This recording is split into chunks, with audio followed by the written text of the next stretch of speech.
Hello everyone, this is your friend Shinobi Nexus 2.0 and we are back in new fanfic. And if you enjoy this fanfic, what if I died and got the gamer system in Naruto world? My life as an Uchiha begins part 3.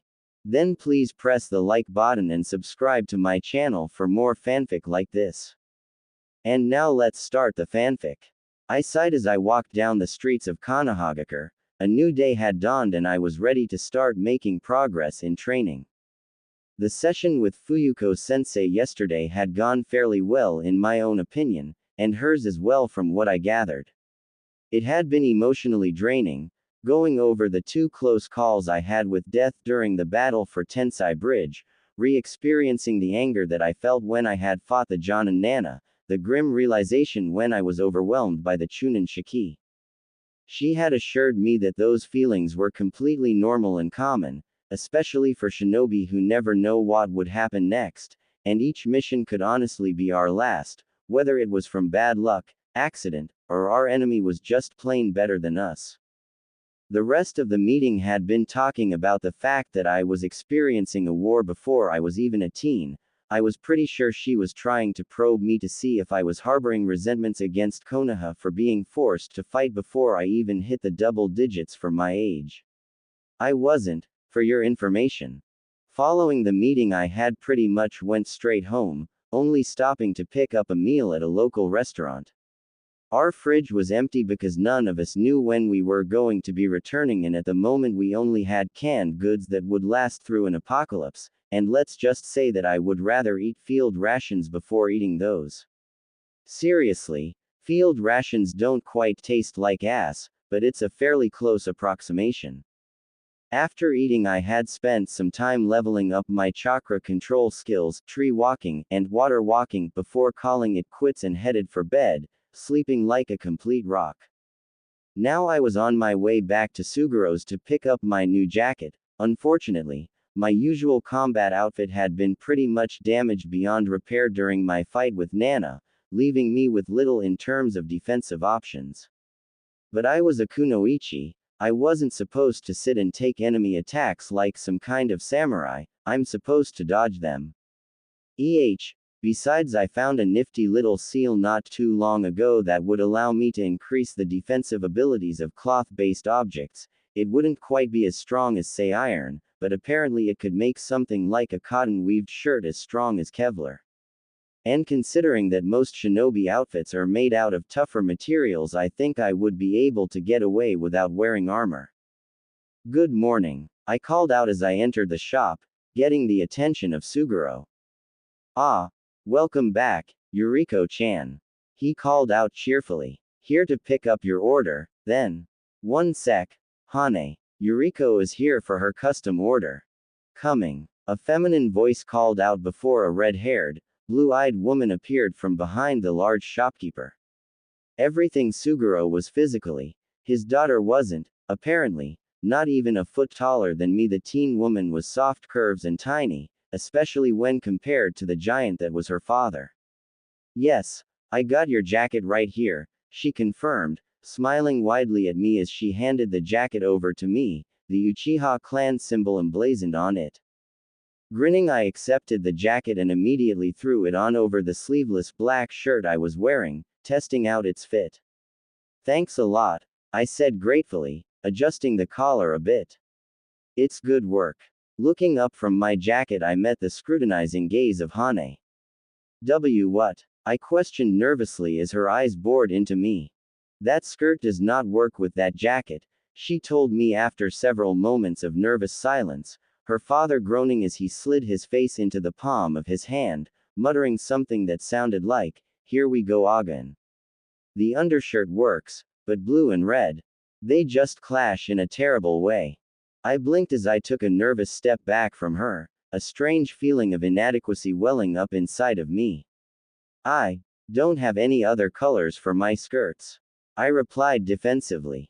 The civilian woman huffed in response before grabbing a hold of my wrist and began dragging me over to the changing room and shoved me in. Wait here, she commanded before stalking off. Blinking in shock, I turned to Suguro, who simply shook his head in response. She gets like that whenever she encounters a travesty of fashion, as she calls it, he replied with a long-suffering sigh. Just go along with it, many are actually happy with the result. I nodded slowly, turning my nervous gaze to the teen who was darting through the clothing racks set up in a corner of the store before turning back to her father. Actually, there was something I wanted to ask you about, I spoke up, getting his attention again. I was wondering, do you have any kind of holsters for a kodachi that will work on the leg? I questioned him. See, I normally have it on my back, but it's hard to draw it quickly when it's behind me, and I need my waist free so I can reach my pouch easier. Suguro hummed in response before nodding in understanding. I think I get what you're looking for. 1 second, he requested before disappearing into the back, just as Hane appeared before me again, shoving an armful of clothes into me. Try these on, she urged me before shutting the door closed. Blinking at how what was supposed to be a simple pickup was progressing, I let out a sigh of resignation and began pulling off my own clothing to do as she said. It didn't take me too long to change my clothing, the clothing she had selected for me being simple to pull on, a trait shared by most shinobi outfits, and looking at myself in the mirror, I had to reluctantly agree, it did work. My shirt was still black, but was now a t-shirt that covered some of my upper arm with a pair of reinforced gloves covering my hands. The skirt had been replaced by a crimson-red one that was shorter than the blue one I had been wearing, going midway down to my thigh and bearing a slit on the left side to ensure that it didn't interfere with my mobility. A pair of spats were on underneath to protect my modesty while a pair of thigh-length stockings led down to me new sandals, my new jacket finishing the entire outfit off. Letting out a sigh, I reluctantly opened the door to an excited cheer. Am I good? Or am I good? Hane questioned with a large grin as she took in my new outfit. It's good, I managed to get out as I looked down at myself, a sinking realization that I really have become a girl sinking into me. Thank you, I guess. Hane grinned at me in response before bobbing her head. Well, she isn't wrong, you definitely look like a kunoichi in that outfit, Suguro informed as he appeared.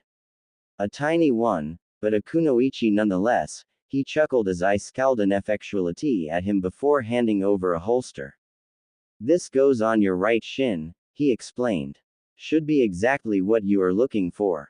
Swallowing my scowl, I accepted he read holster that I quickly strapped around my shin as instructed before unsealing my kodachi and slid it in and secured it.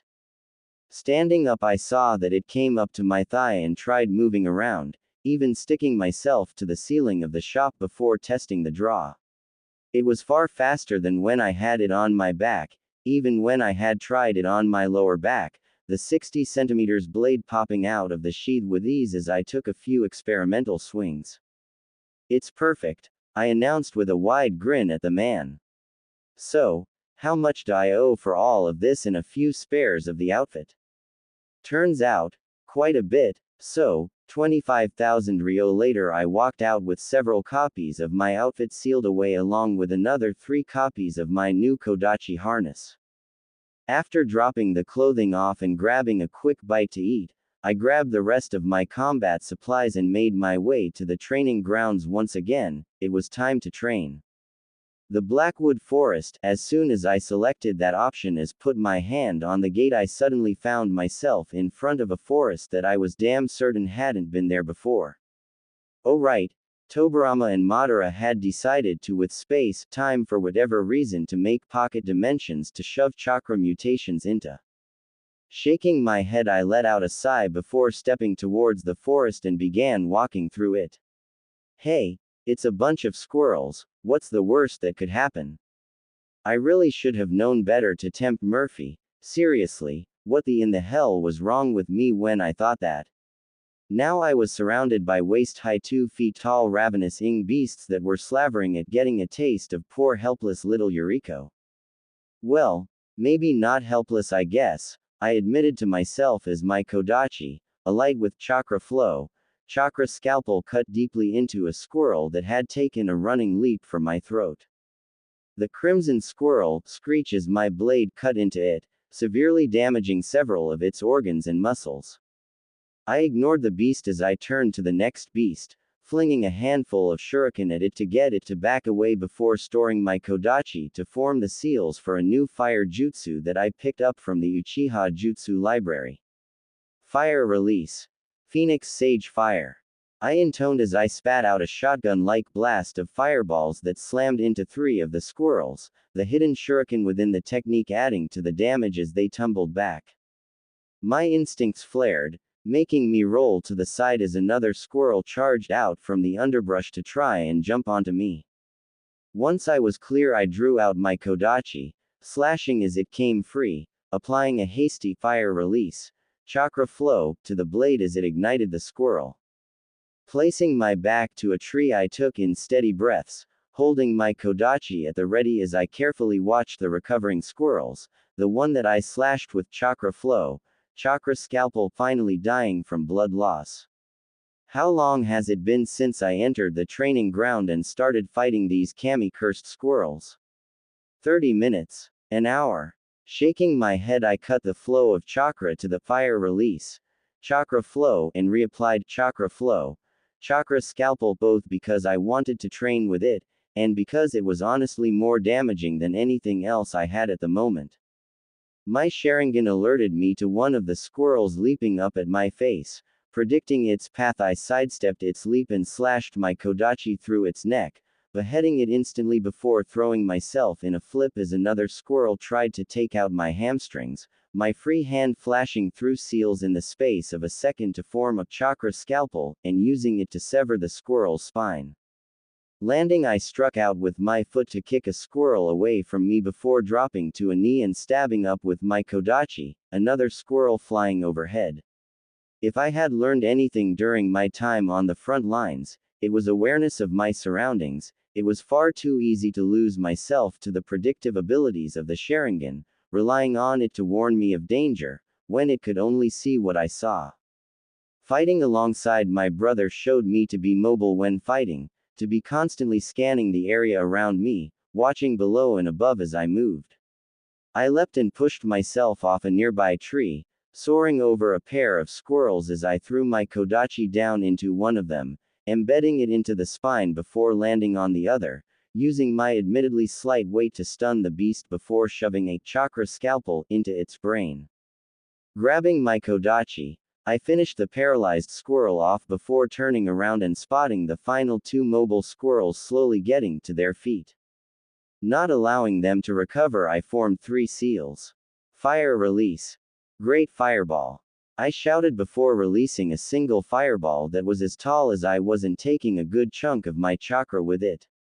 The 2 squirrels were unable to get out of the way in time and were caught in the flames and died soon after.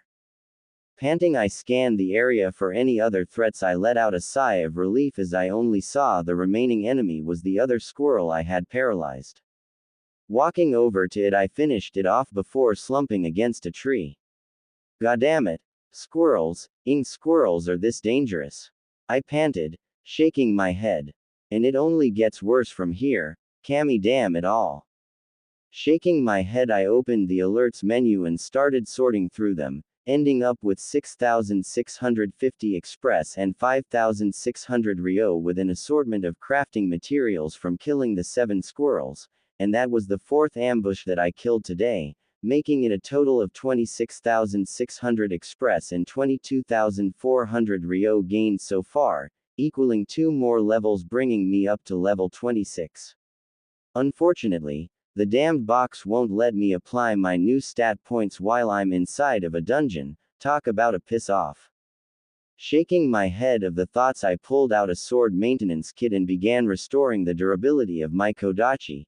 It was sitting at 40 durability and I didn't want to risk it breaking in the middle of a fight. Once that was finished, I topped off my health before my stomach began to rumble. Must be around noontime then. Hard to see the sun past the thick foliage of the trees, even if light did manage to stream through, although this was a pocket dimension, so who knew if the sun was even in the right position when compared to outside of the training ground. Pulling a sandwich out of the inventory, I hummed in thought as I ate it. It was strange how my powers worked. Anything I put into the inventory was put into a type of stasis, it seemed. I had tested it with some raw meat and left it for a week. It came out like I had just bought it. And while it automatically looting things from my enemies, I could also put in things that I grabbed from them. And sometimes they had things that they were never even using in the first place. So, where did the items come from? Was it whatever decided to reincarnated me here as Yuriko Uchiha? Something else? Were they benign in nature? Gah, it was hurting my brain too much to think about it, not to mention the feeling dread that filled me the more I thought about it. Yeah, I think in this occasion, ignorance is bliss would be the best route to take until I come across some more solid evidence. Finishing off my sandwich, which also helped restore a portion of my CP thankfully, I stood back up and began heading deeper into the forest. I leapt up into the trees. It was easier for me to remain undetected amongst the leaves than on the ground, as I moved, keeping my Sharingan active as I searched for my next set of enemies.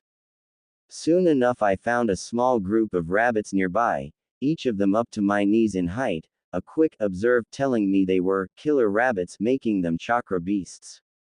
Thankfully they hadn't seemed to have noticed me yet as I glided amongst the trees, getting myself into a position for an ambush of my own. I landed on a branch above them, so focused on them that I didn't notice it already had an occupant until I disturbed him. Sitting next to me, staring at me in surprise was what my observe told me was a screaming squirrel, whose mouth was already open and about to start screaming. Well damn, there goes my ambush.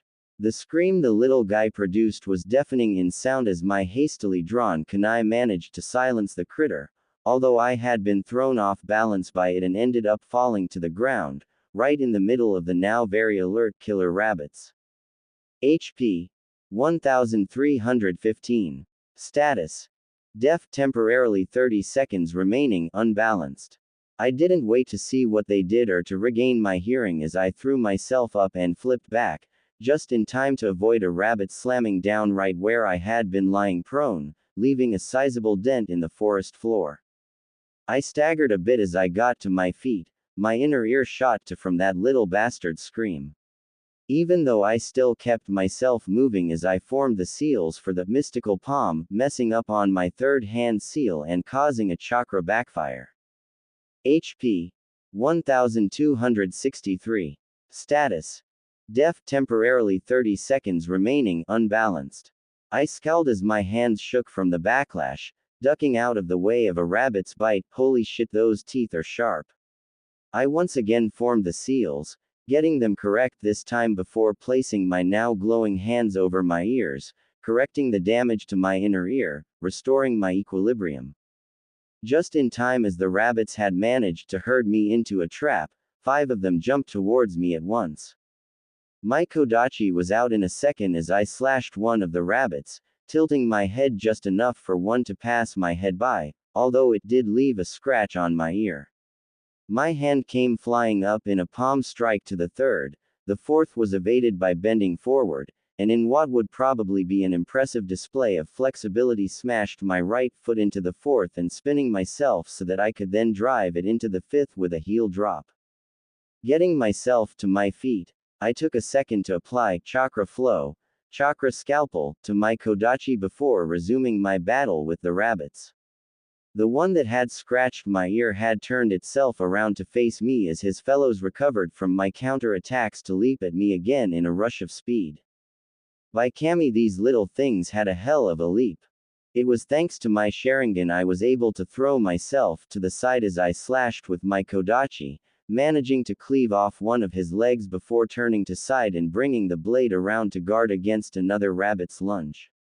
Holy crap, I was actually sent sliding back that rabbit slamming against my kodachi. Retaliating, I grabbed the still airborne rabbit by the ears before slamming it into my rising knee and tossed it as hard as I could manage into a nearby tree and fired of a single seal, one-handed fire release, fireball, to finish the creature off. Gritting my teeth, I spun around another attempted attack. They only had the one attack, but still, goddamn, there were just so many of them. I was forced to suddenly lean back far enough that I was able to feel the tips of the blades of grass under me tickle my scalp as another one blurred above me. Planting my hands on the ground, I mained to leverage myself into a heel drop on the rabbit, feeling the beast's spine shatter as it was driven into the ground by my foot.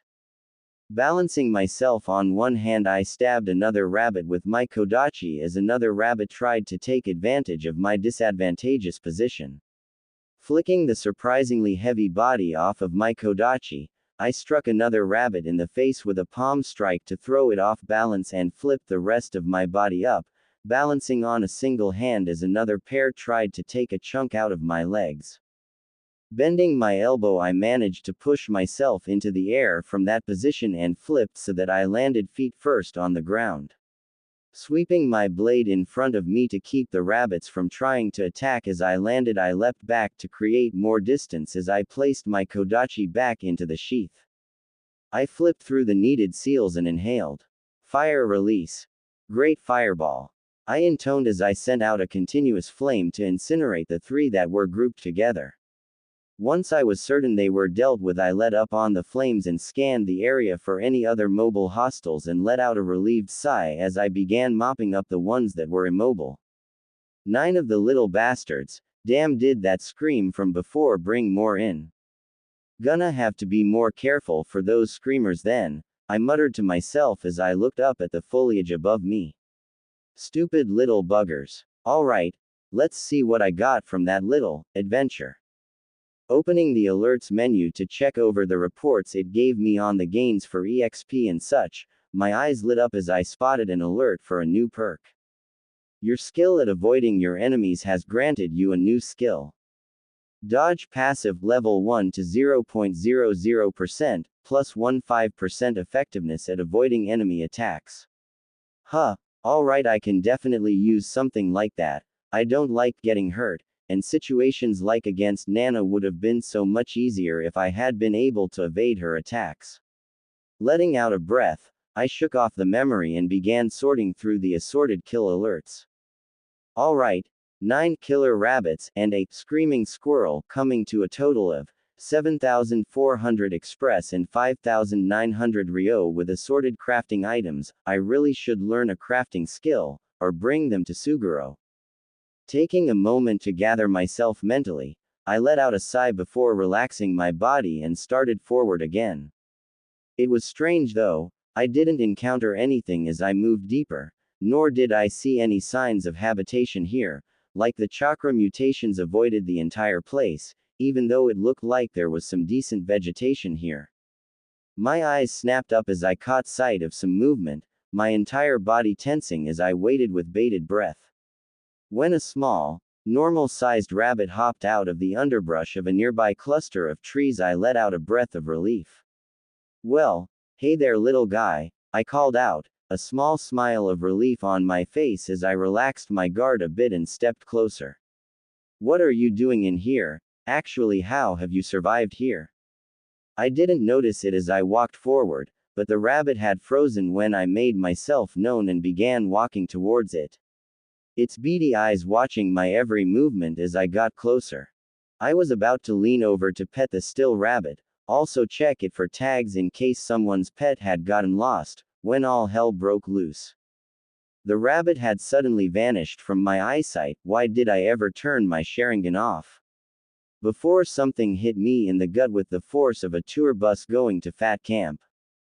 Next thing I knew, I was having another lesson in flying before slamming into a tree with enough force to splinter the back. HP 952.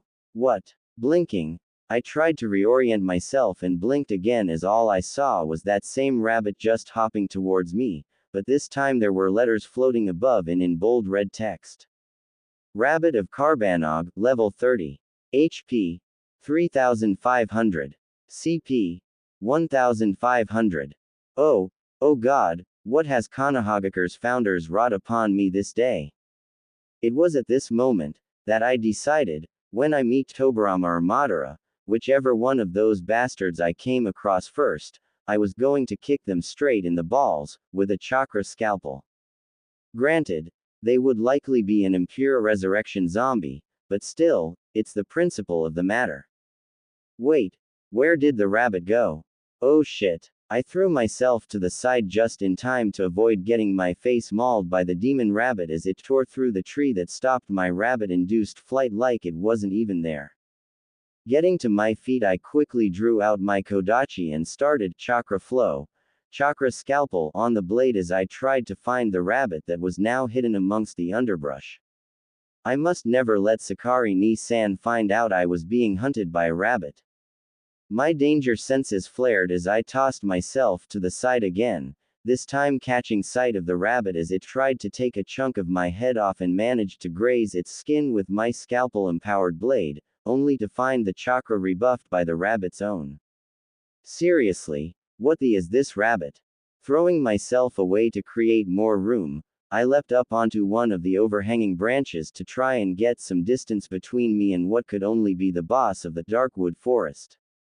Observe, I panted out as I kept moving, keeping the rabbit in my line of sight as I moved. How is it tree running? Rabbit of Karbanog, level 30. HP 3500.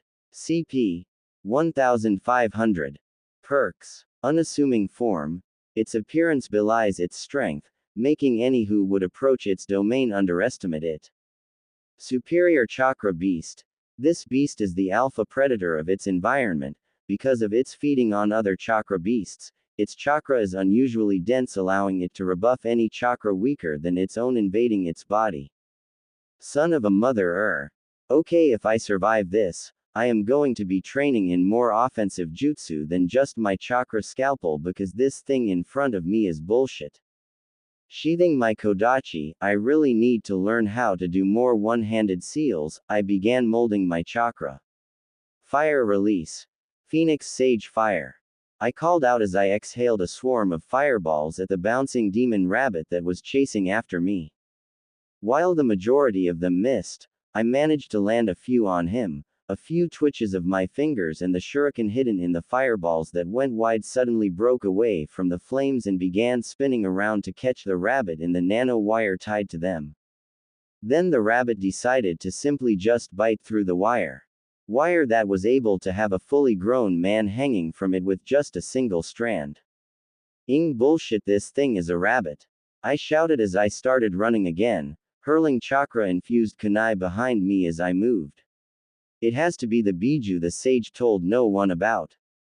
Growling, I drew out my kodachi again and started applying fire release, chakra flow onto it before doubling back to the rabbit. Thankfully, my sudden change in direction managed to catch it between leaps and I managed to get in a burning slash across its flank. Dear Cammy, it's hard to hit a normal-sized rabbit with a sword when it's moving.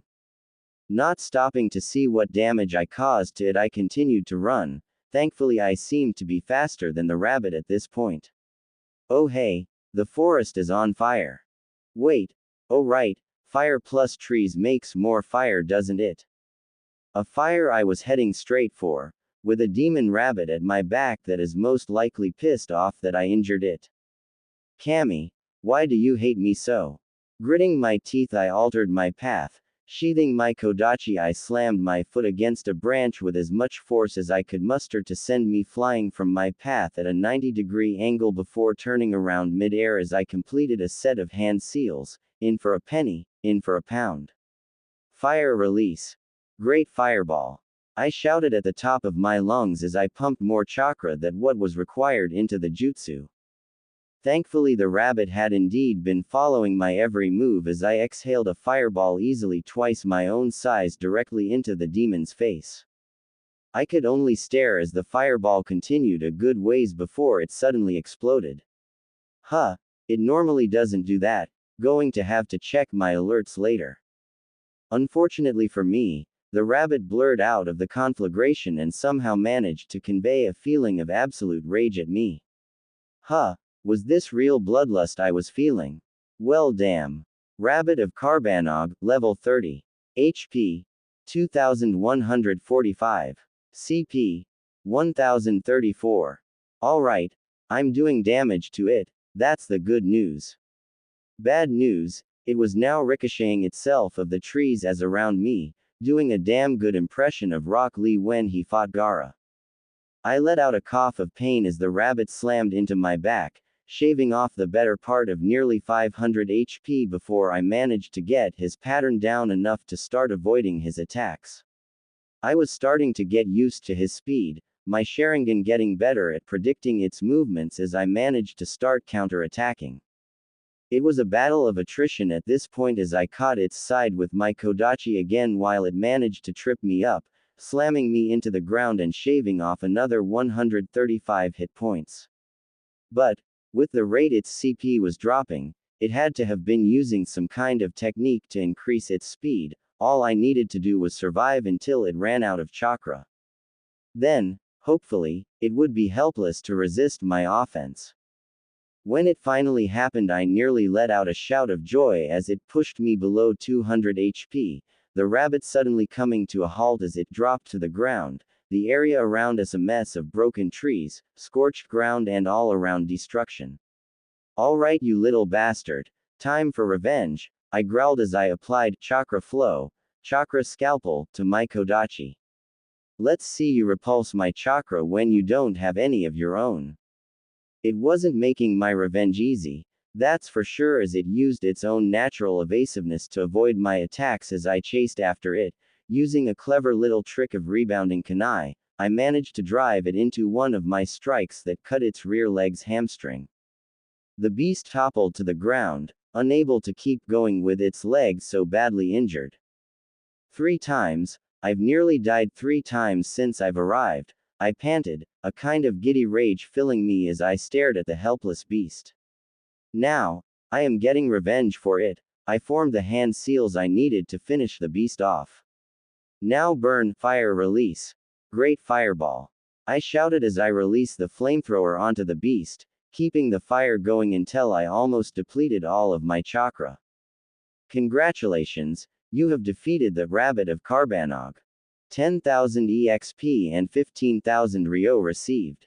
Inaba Rabbit, Jutsu Scroll and Darkwood Forest Key looted and stored in the inventory. You're goddamn right I beat that thing, I crowed proudly as I started laughing. I don't know who did it, but if I ever find who put that damn rabbit in here I am going to remove their genitalia. Now exiting Darkwood Forest, you will find your clear reward at the entrance. I didn't even care at this point, I was tired, hungry and I just wanted to go home. But still, once the flash of light of the transportation was finished, my gaming instincts brought me to a chest that looked like had been sitting there for decades, a note over top of it declaring it the reward left by Hashirama for whoever cleared the forest first. Which, considering the beast of a rabbit that had been in there, I'm not surprised someone hadn't cleared it yet. Pulling the key from the inventory, I unlocked the chest and opened it to find a sheathed Kodachi sitting within. Observe, I called out as I stared at the blade. Tsuki no Usagi, Rabbit of the Moon, a Kodachi forged by the smith Muramasa and gifted to Hashirama. The Shodai left this blade for the one who managed to slay the dreaded rabbit that lay within the Darkwood Forest. Chakra reactive, plus 50 dex when equipped, plus 1550 STR when under the moonlight, variable depending on the phase of the moon with the full moon giving the most benefit. Durability 3500. Well, damn, that's a good weapon. I was reluctant to replace my current one, considering it was a gift from my father, but in the end I needed the strength that it gave me, so I replaced the sword with the newer one in holster. Alright, time to head home, I told myself with a groan as I began to limp my way home, healing myself up as best as I could as I moved. Sometimes, being a gamer sucked. Never again will I dismiss that notification without gratitude. Seriously, that goddamn rabbit can burn in hell for all I care, but, now that I thought about it, didn't I get a jutsu scroll from it? You cannot learn Inaba Rabbit Jutsu. Requirements. Dex 70+. Well, damn, even in the pits of hell that rabbit is giving me difficulty, still though, might as see what it would do if I go through the trouble to meet the requirements. Anaba Rabbit active passive, level 1 to 100 increases base movement speed by 100-300%, costs 100 to 1 CP per second. Oh my, that is very helpful. Before I could contemplate it any longer, I heard the front door open and close. I'm home. My father's voice called out to the house. Dad. I called back as I bolted out of bed, uncaring of the fact that I was only in a t-shirt and shorts to barrel into my laughing father, who returned my tight hug with his own. Hey kid, Hokage-sama told me you were home, and that you were being promoted. Congratulations, my father told me, looking tired, but proud as he looked down at me. I felt my heartbeat flutter at his acknowledgement as my face hurt from the smile that was on my face. Stepping back, I let him take off his shoes and walked with him into the kitchen, where I promptly told him to sit down while I made breakfast. You're reminding me more and more of your mother every time I see you, he told me warmly as he watched me cook. So, I heard a rumor you've created a new technique. I blushed a bit in response to commented before grinning and applied chakra flow, chakra scalpel on one of the kitchen knives to show him. The knife didn't carry the chakra well, but it was enough to get the technique across. It's actually really simple, I explained as he studied the knife with his Sharingan active. Chakra flow and chakra scalpel are both already similar techniques in nature. This just takes advantage of that. Once I get comfortable with chakra nature manipulation, I'm going to start trying to mix that in with it to see what happens. My father nodded in understanding, letting his Sharingan fade as I dropped my own technique. Still, impressive, you are living up to everyone calling you a genius, he said, making me blush even further as I turned back to my cooking. I don't feel like one, I mumbled in response, apparently loud enough for him to hear, getting a chuckle. I was silent for a few more minutes as I focused on cooking his breakfast. So, you and Mom know about my abilities? I questioned, breaking the silence. We do, he confirmed calmly, his voice accepting. Your brother was the one who caught into it at first, he spotting you learning a jutsu in a scroll without even opening it. And here I thought I was being careful with that, I grumbled with a pout. But, yeah, it'll be easier to show you, invite Gen AI Uchiha to party. My father blinked and stared at the box that appeared before him with a dumbfounded expression. Yuriko Uchiha has invited you to her party. Accept. YN. Curious, he hit the accept button. Now say, status, I prompted, getting him to follow through. Name. Genrai Uchiha. Level. 48. Express. 15,987 25 thousandths. Age. 39. Gender. Male. Title. Jonin plus 50% to all reputation gains. Stats. HP 10,709. CP 8,200. STR 103. Int 90. Dex 90. VIT 103. WIS 90. Luck 45. Rio 5,921,763. How curious, my father said as he looked over his stats. It's accurate, I take it. As far as I can tell, I replied with a shrug as I began placing our breakfast, simple eggs, bacon and hash browns. When I gain a level, I get stat 5 stat points to distribute, and when I do distribute them I do feel stronger. My father nodded slowly in response. What else can it show? He questioned with a raised eyebrow, now completely attentive to what it can do. Try saying perks, it should bring up modifiers, I replied, trying to find the right words to explain how they worked. They're either natural born, or appear because of events, like I got a perk for genius when I got back to Konoha because everyone kept calling me one apparently. My father made a noise of acceptance as he opened the perks menu with only a handful to his name. Perks. All-rounder plus 1 to STR, Int, VIT and WIS per level when stats are within 15 points of each other, perk lost when balance is lost. Interceptor Fist Master, plus 100% damage when using Uchiha Interceptor Fist, Taijutsu style. Fire Ninjutsu Expert, plus 25% effectiveness with Fire Ninjutsu. Uchiha, plus 1 Dex and Whiz per level, potential to unlock the Sharingan. Very accurate indeed, my father mused as he looked over the perks. And how long have you had this power for? A couple of months ago, I admitted. It started a month before I graduated from the academy. I didn't say anything, because, well, I don't know if it's just me, or if it would be passed on. Understandable, this power could easily be abused by many in the village, and I am not eager to see my daughter used a tool, he nodded in understanding. Have you told anyone else? Just Sakari ni-san when we met up at Tensai Bridge, I informed him with a sigh. Nobody else, I'm not even completely sure I want to tell anybody else. He nodded. Then we won't say anything, he told me calmly. I had to blink a few tears away. Just like Mom, he was showing a level of acceptance I'd never experienced before. I couldn't help but wonder, was this because of the honored reputation status I had with them?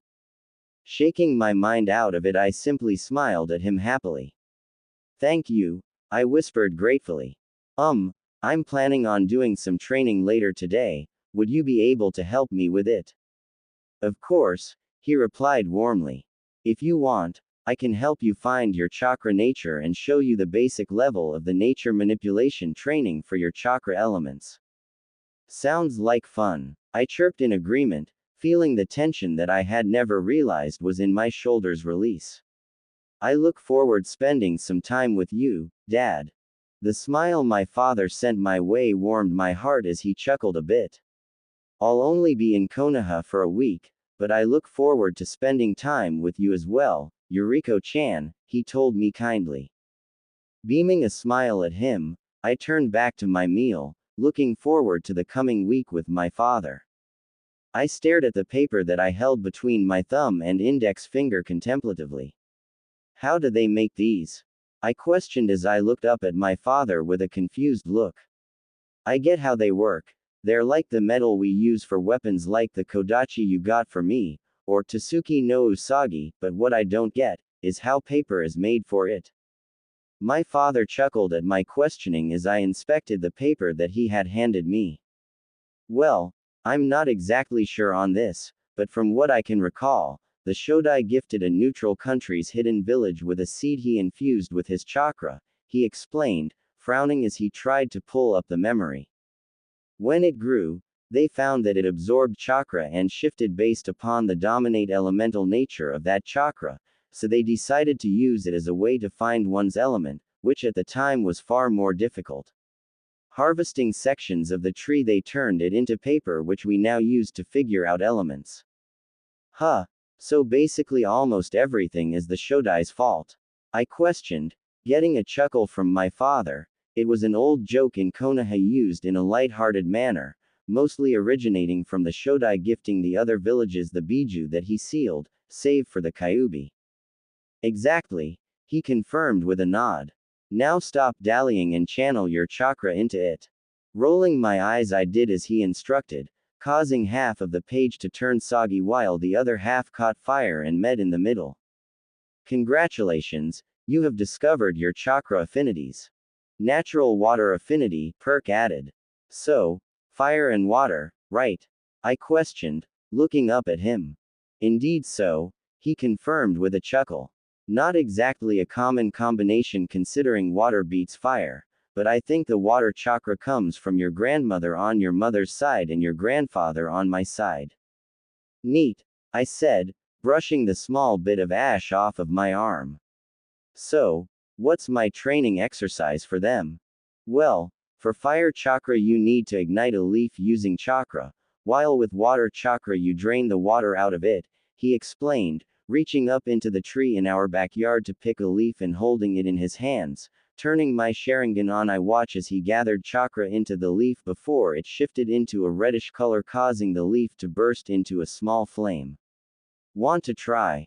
Quest alert. Learn the fire nature manipulation and water nature manipulation skills while training with your father. Reward: plus 2,500 express and plus 1,000 reputation with Genrai Uchiha per skill learned. Bonus objective: level both skills up to level 5. Reward: random D-ranked ninjutsu scroll in each element. Definitely, I confirmed as I took a leaf of my own, although I had to jump up to pull one off a branch, before sitting down onto the grass and concentrated on my chakra. With my experience with the fire release, chakra flow, it was fairly easy for me to mold my chakra into fire-natured chakra. The real challenge, however, came with trying to ignite the leaf like my father had. All I was getting at the moment was some steam wafting from the leaf as it began to dry up. Not a bad first attempt, my father commented approvingly as he watched my efforts. Your experience with the fire release, chakra flow, is definitely showing, but a leaf isn't as sensitive to the different elements as chakra metal, he explained calmly as he took a new leaf down to replace with my dried out one. So when you mold your chakra into the fire element, you need to make it more intense than normal in order to actually catch the leaf aflame. When you mold your chakra, try and keep the image of an intense fire inside of your mind to help you focus on it. Accepting the leaf, I took in a calming breath before closing my eyes. Repeating my actions, I channeled the chakra into the leaf before I started molding it again, this time remembering the flames I released against the rabbit. Gritting my teeth as I focus, I could feel my chakra shifting before I felt something briefly burn my fingers, pulling a yelp from me as I let go of the now burning leaf and shook my hands to try and cool them to my father's amusement. That's the way, he cheered, clapping his hands. That's exactly how you do fire manipulation. Your hard work has rewarded you with a new skill. Fire nature manipulation, passive, level 1 to 0.00%, plus 10% effectiveness to fire ninjutsu. Yes, I shouted as the new skill window popped up in front of me, laughing a bit in my excitement, making my father chuckle my excitement. Want to try it with water now? He asked me with a raised eyebrow, holding out a leaf in a challenging manner. I won't be able to give you an example this time. You know it, I'll get it down in no time. I shouted as I snatched the leaf, riding the high of getting fire nature manipulation down. Once I was settled, I took some more calming breaths to center myself as I started channeling my chakra into the leaf. It was tough at first, trying to get it down while holding the image of water in my head, specifically a memory of swimming in the lake near the compound with my brother. And I could feel something happening with the leaf, and my chakra did feel like it was flowing differently. A liquidy feeling on my hands broke my concentration as I opened my eyes to see the leaf had split open and was gushing out water from the split. That's not what's supposed to happen, is it? I questioned as I looked up to my father, who shook his head in response. No, the leaf is supposed to be dry when you have completed the exercise, he informed me gently. Instead of pushing the element in, you need to pull it out. Nodding, I accepted the new leaf before closing my eyes and concentrating again. I changed my method this time. Instead of pushing as much chakra as I could into it, I only push a little in to connect my chakra to the leaf and experimentally tried pushing the water inside of it around. I jolted when my father tapped me on the shoulder to bring awareness to the fact that part of the leaf had been broken. Accepting the new leaf, I restarted the process. My father, bless his heart, was a very patient man because it took me nearly an hour and a pile of leaves to finally get the exercise down enough for a pop-up to appear before me. Your hard work has rewarded you with a new skill. Water nature manipulation, passive, level 1 to 0.00%, plus 10% effectiveness to water ninjutsu. Finally, I shouted as I flopped back onto the grass. My word, that was hard. I'm not surprised by that, my father informed me, a small grin on his face as he took a seat beside me, crossing his legs comfortably as he looked down at me. From what I've learned when studying nature manipulation, those who have opposing affinities like yours will have a hard time learning how to manipulate the opposite one after learning the first due to how different it is and the conflicting nature of it. Humming, I thought about what he told me. So if I had, say, an earth alignment rather than water, then it would have been easier. I questioned, looking up at him. From what I can tell, yes, he confirmed with a nod, smiling at me. But now that you have the feeling of it, you shouldn't have as much trouble with it, and once you master them, I'm sure you can use them in ways that even the Sandaime could only dream of. Giggling at the thought, I grinned widely before leaping to my feet. Well then, only one way to master them then, I shouted, a fire burning inside of me. Time to start training. My father laughed at my enthusiasm, looking like he digged a few years as he relaxed with me, coaching me with my attempts at manipulating the elemental chakra, even explaining how to do the other nature manipulation exercises as I focused on my training. It was nice spending time with my father. While he didn't have my brother's teasing attitude or my mother's inner fire, he was like a solid rock that had soaked up the sun's heat. A strange approximation, I know, but it was the only way I could think of to describe him. He was patient with me, explaining in depth anything I asked him, showed me little tricks that made chakra manipulation easier, and even helped advance my intermediate kenjutsu to advanced Uchiha style kenjutsu. When I had completed the quest at the end of our training time together, he handed a pair of scrolls to me. Fire Release, Blazing Skull, and Water Release, Water Mantle, which ended up reminding me I wanted to learn the Inari Rabbit Jutsu, which in turn reminded me of the stat points I needed to distribute, causing my father to laugh as I ranted about forgetting something so basic.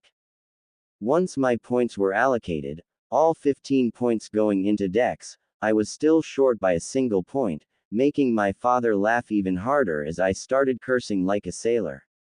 Once I was finished ranting, he watched as I learned the two ninjutsus, asking me some questions about the process and how much I knew about the jutsus without looking at the skill sheet. From there, we re-entered the house to start making dinner and started talking about simpler things. That night was one of the fondest memories I hold of my father, and it tore me up when a week before I was to be released from my medical leave, a week after he left, my mother came home with a haunted look on her face, reporting that he had been killed during battle. As always, time moved on. I redeployed as a Chunin of Konohagakure. Unfortunately, it was not to link up with my teammates, but with my mother to a different front that needed more medical support to deal with the number of injured that was overwhelming the current medics there. The Sandaime had given me a certificate declaring my advancement to medic, 2nd grade, at the same time as my Chunin vest, telling me that I earned it with my actions during the Battle of Tensai Bridge. I ended up remaining at that front where we were supporting Sunagakure Shinobi against Kurigakure for the next 2 years. Hell, it took my mother telling me it was my birthday the second year to realize I had been there a year. It was a blur, my memories sometimes resolving in a medical tent, shouting for another medic to support me as I tried to stop a man from bleeding out from an artery. Another memory was cutting my way through what could only be a Hazuka clan member with my chakra flow, chakra scalpel, blood sprayed all over my body. Thankfully, I had rejoined with my team on that front. Hisai sensei was the same as ever. Chika-chan was quieter than normal and had a tendency to shake in fear when the earth shook for any reason. Aoi-kun was more determined than ever, becoming more vicious when he engaged the enemy. I knew I changed as well. It was a subtle thing and shook me to my core when I just stopped caring about the injuries I inflicted onto the people I fought. It no longer disgusted me like it once had when I shredded a man's lungs and left him gasping for breath. I was nearly hysterical when I realized this. It took both my mother and Hisai sensei an hour to calm me down and a month of being restricted to the medical ward before I was able to enter the battlefield again without shaking. That was when I first met Minato Namikaze, the father of Naruto and future Yondaime Hokage. We had been hearing rumors of a possible ceasefire being called with Iwa, something that was supported by a lack of Iwagakure shinobi appearing on the field, and was later confirmed as Minato-san walked into the base we shared with Sunagakure. Looking for me. I'm sorry, Minato-san, but you want me to be a part of the escort for Sandaime-sama. I questioned the blonde man with an incredulous look. But, why? I'm not even 10 and I'm only a chunin. Minato-san smiled at me in response, looking completely at ease. Simple. You are 9 years old, and a chunin, he replied simply. Plus you have been making a name for yourself out here, sword scalpel, Yuriko. I scowled a bit at the name, but it was nicer than what the enemy had been calling me. Bloody scalpel. Can't say they're wrong with it though. Stupid overblown reputation, I muttered to myself, drawing a chuckle from Minato-san. Indeed, they are troubling things, he said knowingly. Alright, Iwa called the yellow flash, the massacre flash. Suddenly my own didn't sound so bad. Mandatory quest alert. Escort the Sandaime Hokage to the peace talks with the Sandaime Tsuchikage. Reward. 25,000 EXP, plus 15,000 reputation with Konohagakure, plus 5,000 reputation with Iwagakure. Bonus objective. Question mark. Question mark. Reward. Question mark. Question mark. Letting out a sigh, I sagged a bit, feeling the weight of my chunin vest weigh down upon me. Understood. When will we be leaving then? I questioned, snapping at attention after brushing my now waist-length hair over my shoulder. The last person to try and grab it when they had gotten close ended up being castrated with my chakra scalpel. A lot of people avoided going for it since then. Minato smiled wider in response. As soon as you're ready, he replied. Get whatever you feel you may need and meet me back here. I nodded before turning on my heel and marching out of the command building and into the heat of the Sunagakure desert. Well, more accurately the edge of the desert, but still it was bloody hot during the day and freezing at night. Upside to being here for 2 years. I was no longer pale as like most Uchiha, I now had a healthy tan going on, once I recovered from my sunburn that is anyways, thank you Iriojutsu. Twitching my lip at that though I glanced at myself in the mirror. I gave myself a once-over to make sure I looked professional enough. The subtle signs of curves my new cup bra reminded me of one of my more clear memories happening about a year ago when I had woken up with the worst stomach cramp of my life and bleeding between my legs. Thank God for my shinobi discipline enforcing itself, allowing me to get out of my bed and wake my mother without causing a massive ruckus. But I spent the entire time screaming my head off mentally, and vocally once I had an area sealed off with a silencing seal. Thankfully, for professionalism's sake, my period had just passed for the month, so I should be free and clear for another few weeks, not that I would have let it affect me anyways, thanks to some of the tricks mom showed me when helping me clean myself up. My outfit mostly remained the same, although I was wearing my chunin vest rather than my jacket for the extra protection and had added a pair of armguards with reinforcement seals for that same purpose.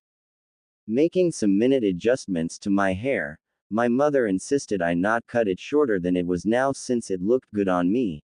I turned away from the window and approached my office, which really was just a bunk and desk in the medical ward with some privacy curtains hung up. I was basically second in command of the medics at this point, my mother being the only one actually outranking me as Jonin medics were in short supply, and let me tell you something, nothing like being put into the hot plate to make you learn fast because half a year in I mastered mystical palm, and was well versed in performing surgeries, both on and off the field. Hey mom, I'm getting redeployed, I informed as I entered the tent, getting my mom to look up from where she was doing an inventory check. We were never not busy in here. Minato-san told me Sandaime-sama wants me a part of his escort. The owlish blink from my mom looked rather weird considering she had her Sharingan active at the time. It was surprising how useful it was for doing inventory counts. He wants you to be a part of the escort? She questioned in the exact same tone I had when questioning my orders. That's what I asked. but apparently having sword scalpel Yuriko around as their medic for the escort is a message of some kind, I replied as I headed for my office, stepping through the occupied beds, just like we were never not busy, the beds were never not full, the shinobi in the beds not even bothering to hide their eavesdropping of the conversation, we were all insatiable gossips. We're deploying as soon as I'm ready. My mother sighed as she passed her clipboard to the assistant medic helping her with the counts before joining me in my office.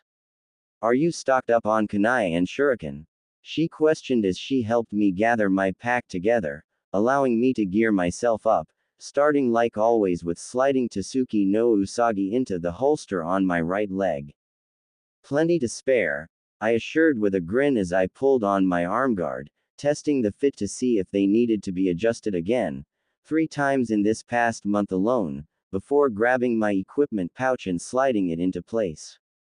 I need more shampoo though, why won't you let me cut my hair shorter already? My mother gave me the look all mothers had. Because you look best with long hair, she told me primly as she placed a new bottle of shampoo in the bag she was packing. And Uchiha kunoichi always look their best. I sighed and rolled my eyes at her argument, one I heard 1,000 times by now, before testing the draw on Tsuki no Usagi.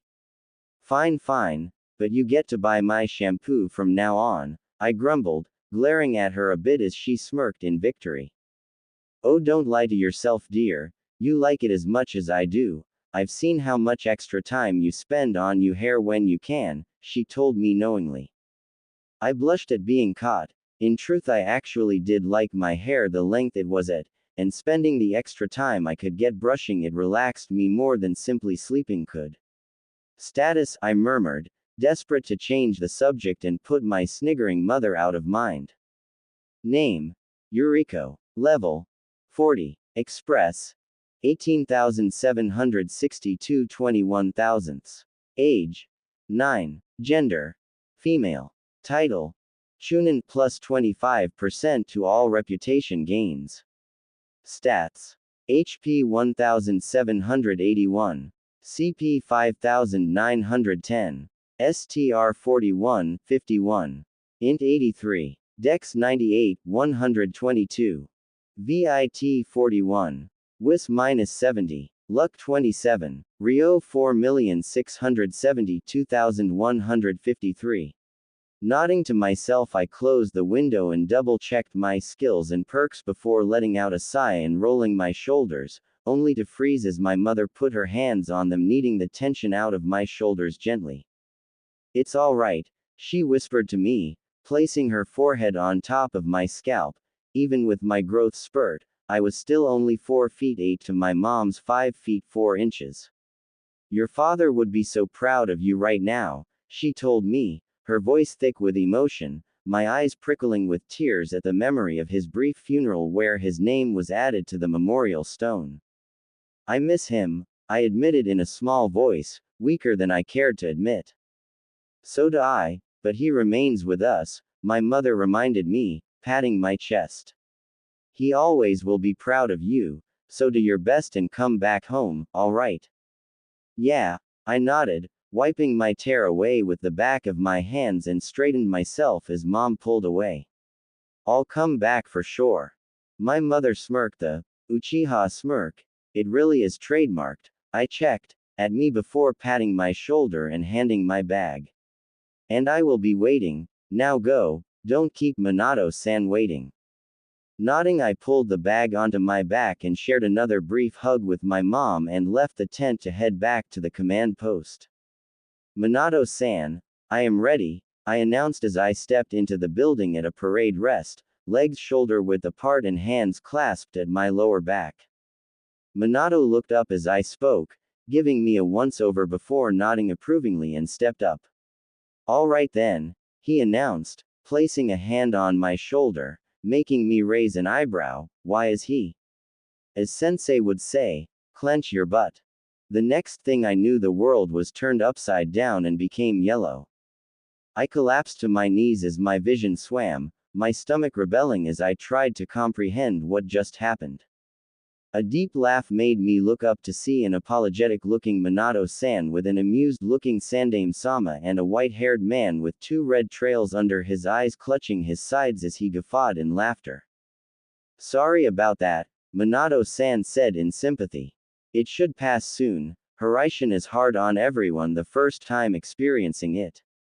"That was the Hiraishin?" I questioned incredulously, voicing my shock. I felt like I was just tossed out of a window buck. My words only made who could only be Jiraiya-sama laugh even harder as Sandaime-sama chuckled a bit. "Don't think I've heard someone describe it quite like that before," Minato admitted as he fought a grin of his own. I grumbled a bit as my stomach settled and my vision returned to normal soon enough and I was back on my feet like it never happened.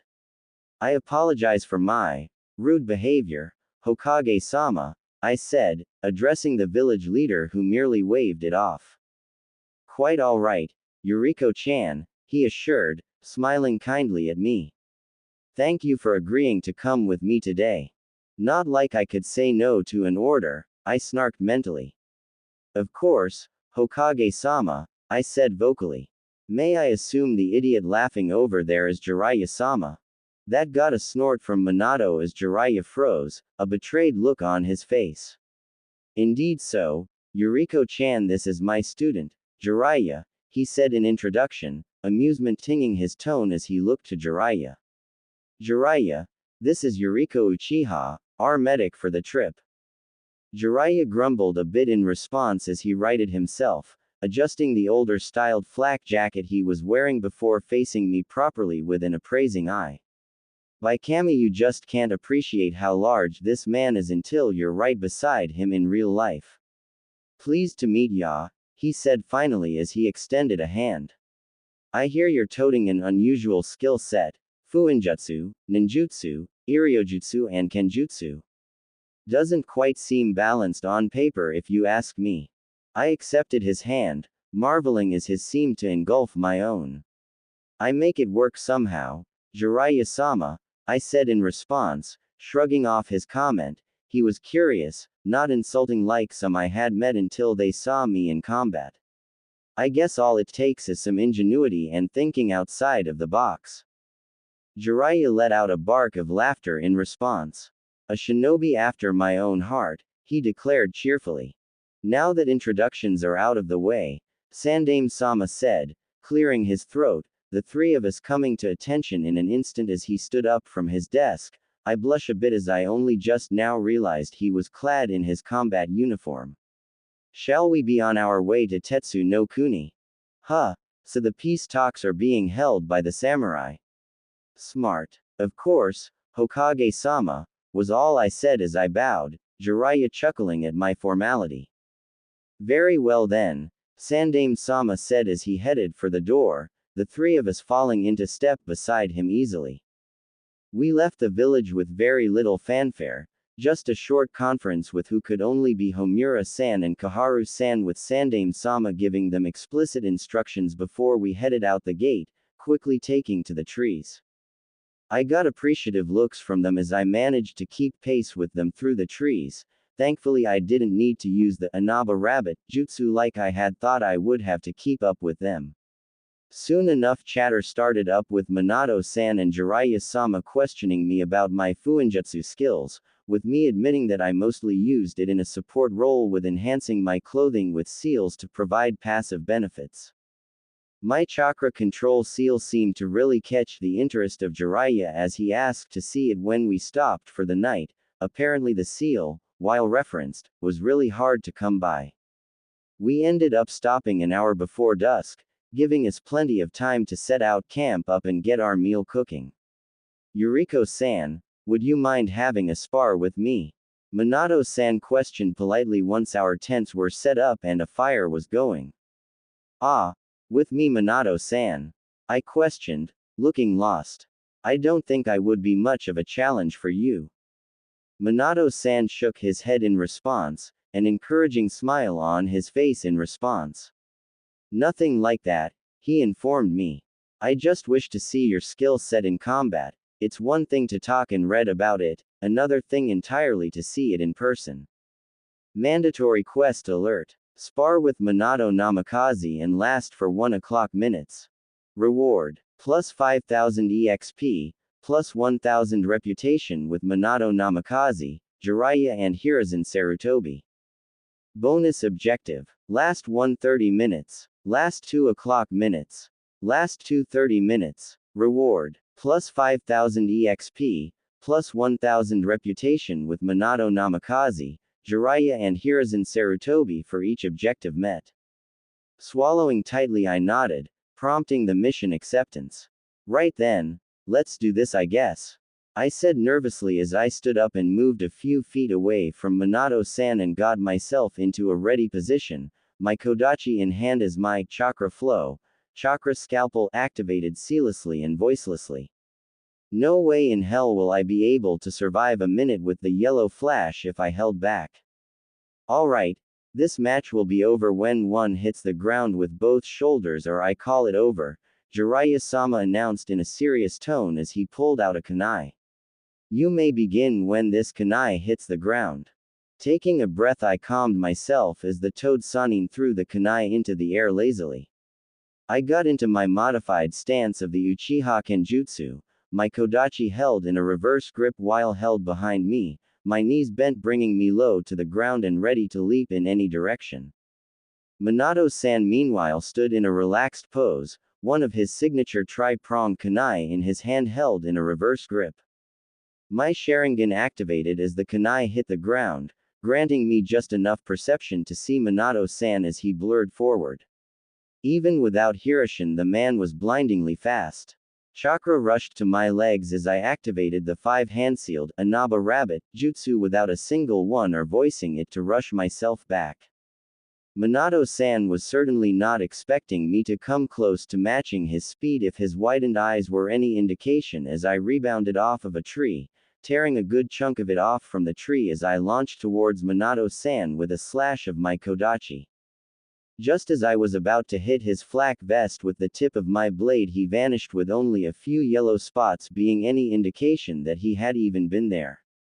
My instincts flared a warning at me, forcing me to grab the ground to adjust my position just enough to allow a tri-pronged kunai to sail past me from above. The next second Minato-san was right in front of me, gripping the kunai in his hand with what could only be a Rasengan in his free hand.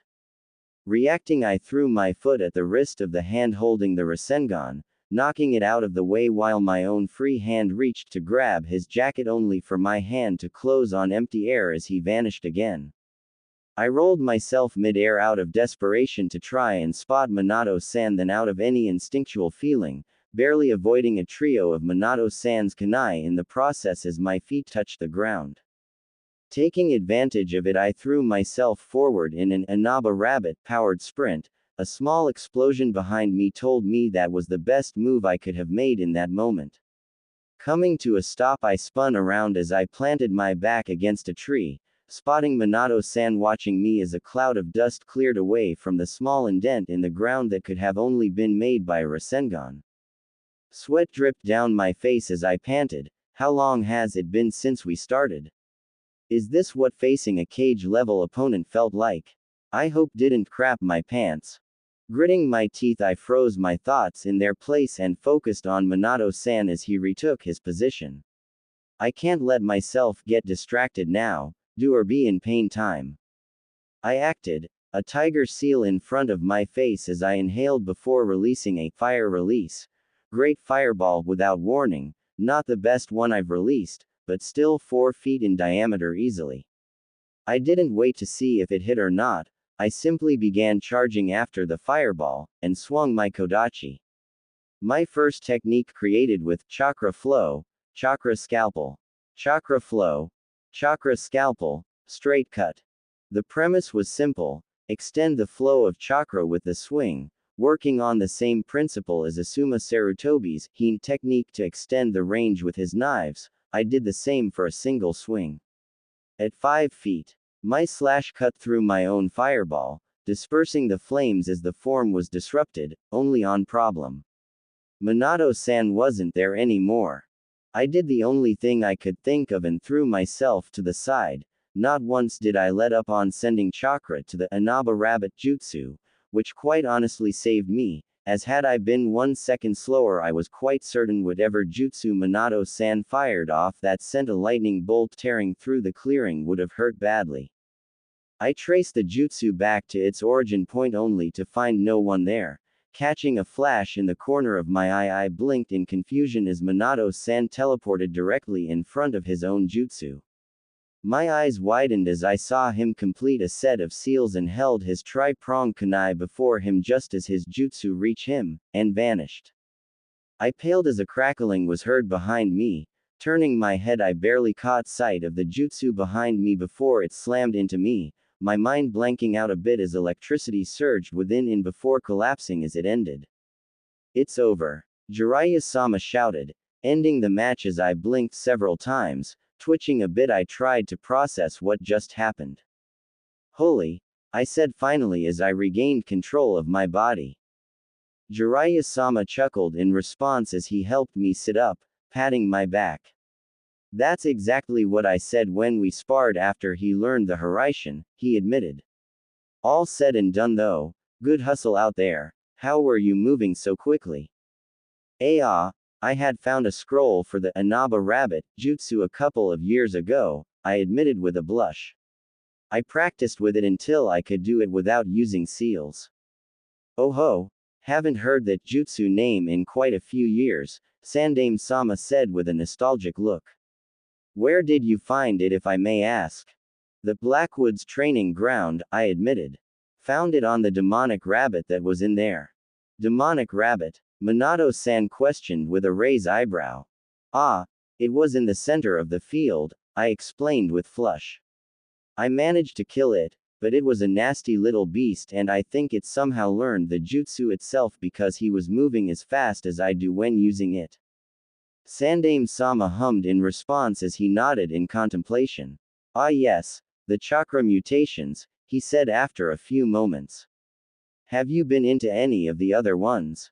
Haven't had the chance with being deployed, I admitted with a blush as I began healing up the damage I accrued during our short fight. Plus I wanted to get more experience before going into the next one. Commendable, Minato-san said approvingly, a smile on his face. I must say though, your skills are impressive for one your age. I'm not much, I denied reflexively, trying to hide my darkening blush in the collar of my Chunin vest, getting chuckles from the three men around the fire, glancing at the quest completion alert from the corner of my eye. Holy crap, that was only a minute and a half. What are you looking at, Yuriko-san? Minato-san prompted gently, his blue eye kind as he looked at me observantly. I froze in place, unsure on what to say to hide the answer without arousing their suspicion. She was definitely reading something earlier as well. Jiraiya-sama pitched in easily, his entire body relaxed, my stomach twisted in fear. It's all right, Yuriko-chan, Sandaime-sama's voice cut through my approaching panic attack like a knife. You can tell us. Turning my head towards them, I shyly glanced at their welcoming faces before letting out a heavy sigh. Might be easier just to show you, I said finally. Invite Minato Namikaze, Jiraiya and Hiruzen Sarutobi to party.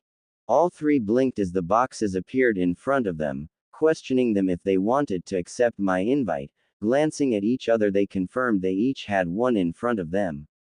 My power, I call it, the gamer, because, well, it makes things look like they were a game to me, I explained in a small voice. I get quest pop-ups when things happen sometimes, like when Minato-san asked me to spar with him. The condition was that I had to last a minute against him with a bonus reward for every extra 30 seconds I lasted. I swallowed as I chanced another look at the trio of the most powerful Konoha ninja seated near me and found them examining the boxes with a curious look. And you are able to relate this power to others by inviting them? Sandaime-sama questioned with a raised eyebrow. Only in part, I elaborated, biting my lip. I experimented with my mom while we were deployed together. When we're in a party, I can track their position, health and chakra pool as well as their current status, but while I get stat points to distribute as I wish upon leveling up, others don't. Instead, theirs is distributed automatically. I'm not quite sure how they are distributed though, but it will allow you to take a look at your own stats, perks, and skills. How would I do that? Minato-san questioned as he accepted the invite, his name appearing in the corner of my eye with a level beside his name along with his HP and CP totals. Holy crap, he is level 89. Just say status, skills or perks respectively, I answered, slowly feeling more confident as I spoke with them. Sandaime-sama's and Jiraiya-sama's names appeared alongside his shortly after, their levels being 90 and 88 respectively. My god, these three were monsters. Fascinating, Sandaime-sama mused as he began looking through what must have been a massive skill page. I take it these levels would relate to our level of mastery with a jutsu. I nodded in confirmation. Yes, and I recently learned I couldn't start dropping seals for my jutsus until around level 50 with the option to drop another seal every 10 levels after that, but it would reduce the power of the jutsu if I do that. I rambled a bit as I talked. I only maxed out a few like chakra scalpel, because I use them so much and am really comfortable with them. Relax, kid, Jiraiya-sama rumbled comfortingly, smiling at me reassuringly. What else is it capable of doing with a party, was it? Oh, I can set up a communication network with anyone in the party, I informed, relaxing a bit. It only has a range up to about 2.5 miles though, and it would look like you're talking to yourself. Still handy, Minato-san said approvingly. I can see why you would be nervous about revealing this, the possibilities are almost endless. I blushed as I nodded slowly. I didn't want to be put into a room or something, I mumbled out, shrinking in on myself a bit. I was afraid that people would try and get the power for themselves somehow, or try and breed me to get more people with access. I'm not even sure if any kids I have would get it. I don't even know where it came from. Well, not for certain anyways. You have a theory? Minato-san questioned gently, raising an eyebrow. Well, when I had a dream. Vision. I'm not sure, but something was talking to me through the boxes. I told them, using a partial truth, reincarnation was one can of worms I didn't want to open. From the tone of it, I guess I'm just amusement for them or something. The three adults shared a serious look. Danzo would do a lot to try and get his hands on her if he knew, Jiraiya-sama commented with a grim tone, making Sandaime-sama flinch a bit in response. He would, unfortunately, he sighed heavily. Minato, Jiraiya, this is an S-class secret, he announced after a moment, making me blink as I looked up. Never say a word of this to anyone else, I will not either. To everyone else, Yuriko-chan here is just another splendid shinobi of Konohagakure. I stared, slack-jawed at Sandaime-sama as the other two shinobi nodded in agreement. Why you would do that, for me? I asked quietly, still in shock. Of course, Sandaime-sama assured me with a warm smile. You are a member of Konohagakure's shinobi corps, and one with such potential, I will protect your freedom as I would any other. I sniffled as I tried to stem the tears welling up in my eyes, trying to wipe them away with the palm of my hands. Thank you, Hokage-sama, I managed to choke out, an arm dropping around my shoulders comfortingly as Minato-san sat down beside me. Of course, Yuriko-chan, it was all he needed to say in order for the tears to start flowing freely in relief. Name: Yuriko. Level: 41. Express: 7762 21,500. Age: 9. Gender: female. Title: Chunin plus 25% to all reputation gains. Stats: HP 1781, CP 5910, STR 41, 51, Int 83, Dex 98, 122, VIT 41, WIS minus 70, Luck 27, Rio 4,672,153. Stat points: 5. Skills: Fire Release, Great Fireball active level 50 maxed, staple jutsu of the Uchiha clan. Burn your enemies alive with either a massive ball of fire, or a continuous flame thrower. Fireball 200 fire damage with a 30% chance to inflict the burn. Status 100 CP per fireball. Flamethrower 100 fire damage per second, with a 30% chance to inflict the burn. Status 50 CP per second. Uchiha Interceptor Fist, passive level 75 to 4.6%, the primary and basic taijutsu of the Uchiha clan, has several offshoot forms but each Uchiha has roots with this technique, makes maximum use of the Sharingan to predict and counter enemy attacks, increases dex and STR by 25%. Intermediate Shurikenjutsu, passive, level 28 to 66.35%, you're starting to get fairly accurate with your kunai and shuriken, and can reliably hit a target. Though odds are you'll make the target a pincushion instead of hitting the same place every time, increases accuracy of thrown items by plus 45%. Advanced Uchiha style Kenjutsu, passive, level 30 to 31.95%, you have learned how to use the Uchiha style Kenjutsu, and people easily recognize that you are talented with the blade. Plus 7-2 bonus to dex and plus 51% STR when using a sword-type weapon, plus 5-7% effectiveness to blocking incoming attacks when using a sword-type weapon, enables advanced sword fighting special moves. Substitution Jutsu, active, level max, the ninja get out of death card, and piss off to your enemies who thought you were dead. Allows you change places with an item up to a large-sized dog in weight to avoid an incoming attack you are aware of up to 15 times in a row, costs 10 CP per use.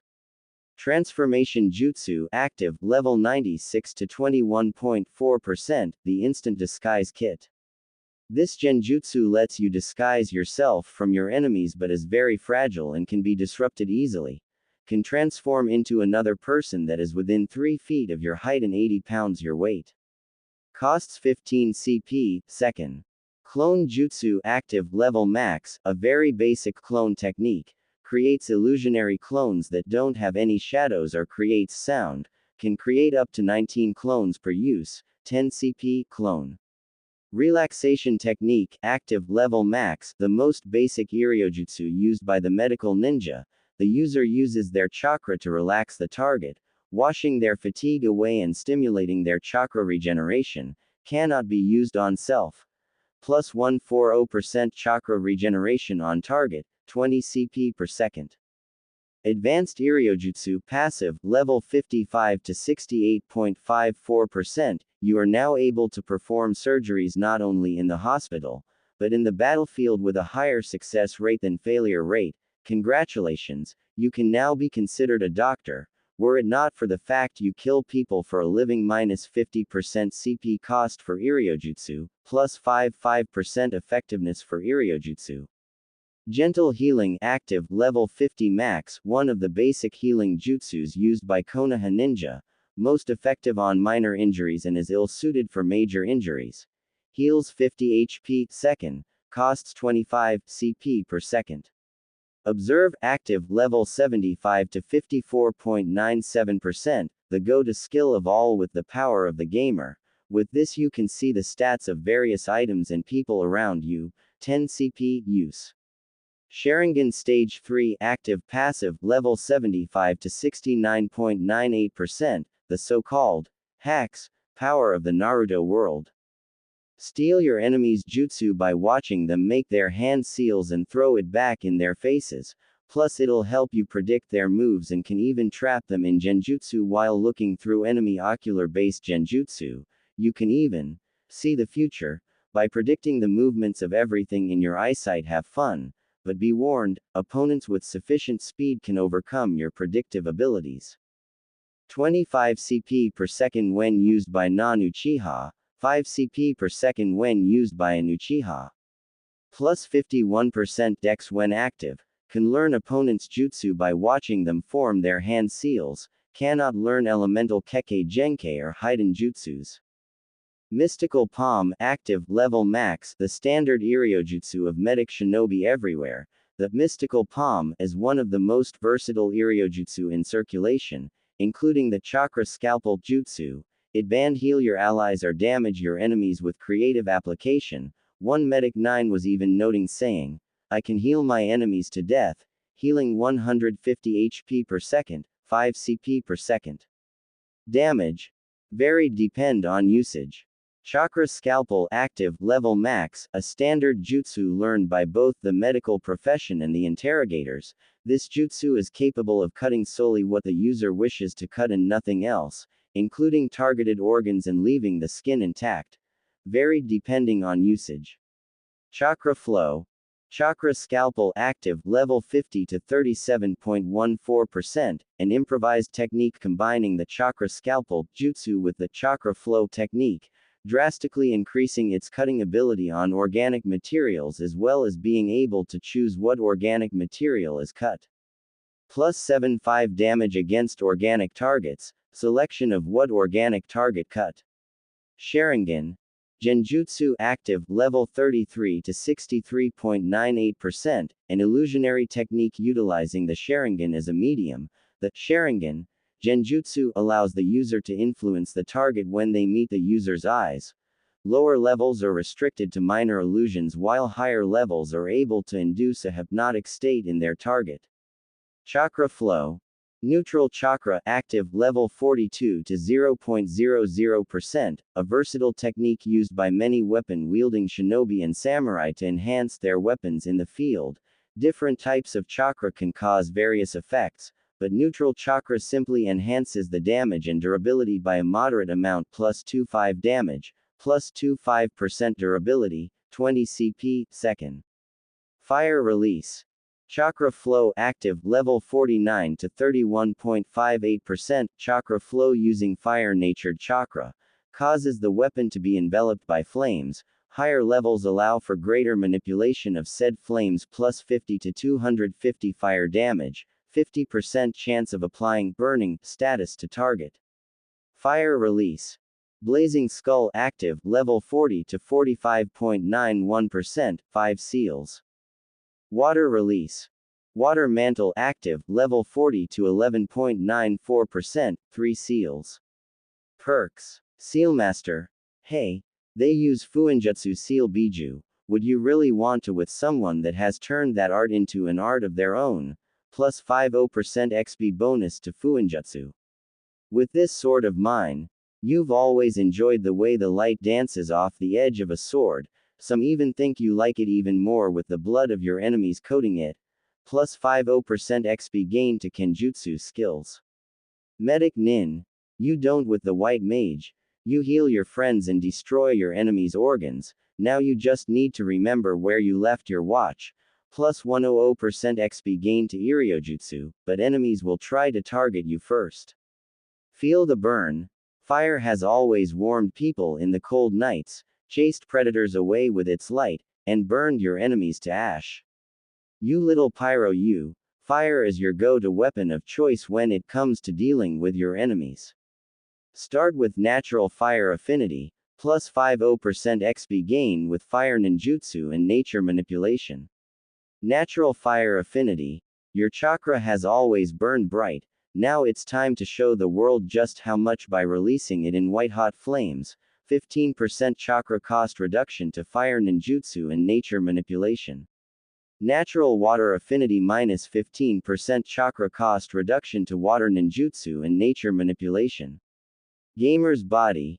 Your body is that of a video game character, somewhat at least.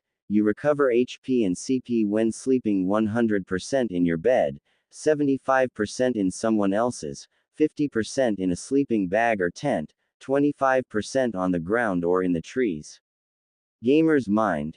You have the mind of an RPG gamer, so keep your calm and make some wise choices, hopefully. You are able to calm yourself more easily, but be careful, extreme emotional distress can still affect you. I had ended up crying myself to sleep that night, Minato-san taking it with a quiet support that I don't think I could ever repay him for in my lifetime. He had seen me at my lowest and most afraid, and he helped support me through it all. Suddenly, I saw why so many loved him as Hokage. a feeling that was starting to stir within myself, although I never realized it myself. I woke up with the others at dawn when the sun began to peek over the horizon.